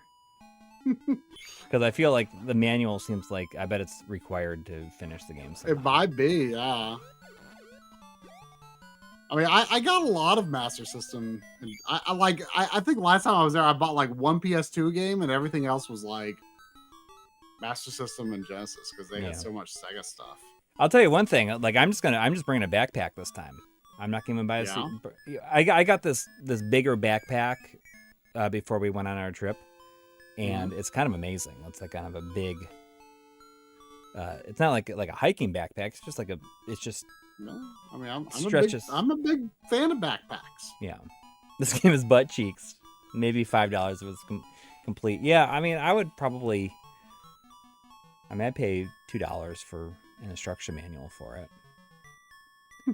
I recently realized that my Contra Hardcore does not have a manual in it, and that's going to be like if I ever wanted to get something like that, you know, it's going to be expensive. And my Batman Genesis doesn't have a manual in it either. I've been finding myself more annoyed about that kind of stuff lately than I used to. See, I don't care that much about it. Like I feel like lack of manual can drive the cost of a case and cart, plus cart Genesis game down significantly, and I'm like, I'll take that lower price. Yeah, absolutely, and you know, I didn't even realize that this didn't have a manual. Let me check if I have my hardcore. But does your hardcore have is it a cardboard box? No, it's a case. Is your Bloodlines a case or? No manual. Okay. Is your Bloodlines have a hard case? Yeah. Because I feel like the Bloodlines, I feel like the hard case version of the Bloodlines is like hard to come by. I mean, it was the first Genesis game I ever bought. Okay. So it was, you know, it wasn't outrageously expensive at the time. But like this game or Scooby-Doo. I've never played the only two cardboard box games I have are I'm guessing this is probably better. Only two cardboard box games I have are Phantasy Star 4 and Light Crusader. Yeah, I got Light Crusader. There's no case Light Crusader, is there? No. It's like there's no case Phantasy Star 4. Yes, you can see my jail bars. It's because it's a real Master System. Look, my Bloodlines even has the hang tab. Ooh. And no manual. But otherwise, I mean, it's a nice copy. This is pretty pristine, I would say. Just no manual. Does mine have a manual? Mine not only has a manual, but it has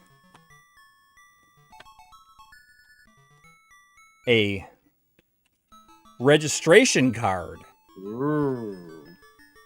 And a poster that says how many hits can you take. Look at this. It's got a poster. What's on the other side? Ooh, look at this. To frame this.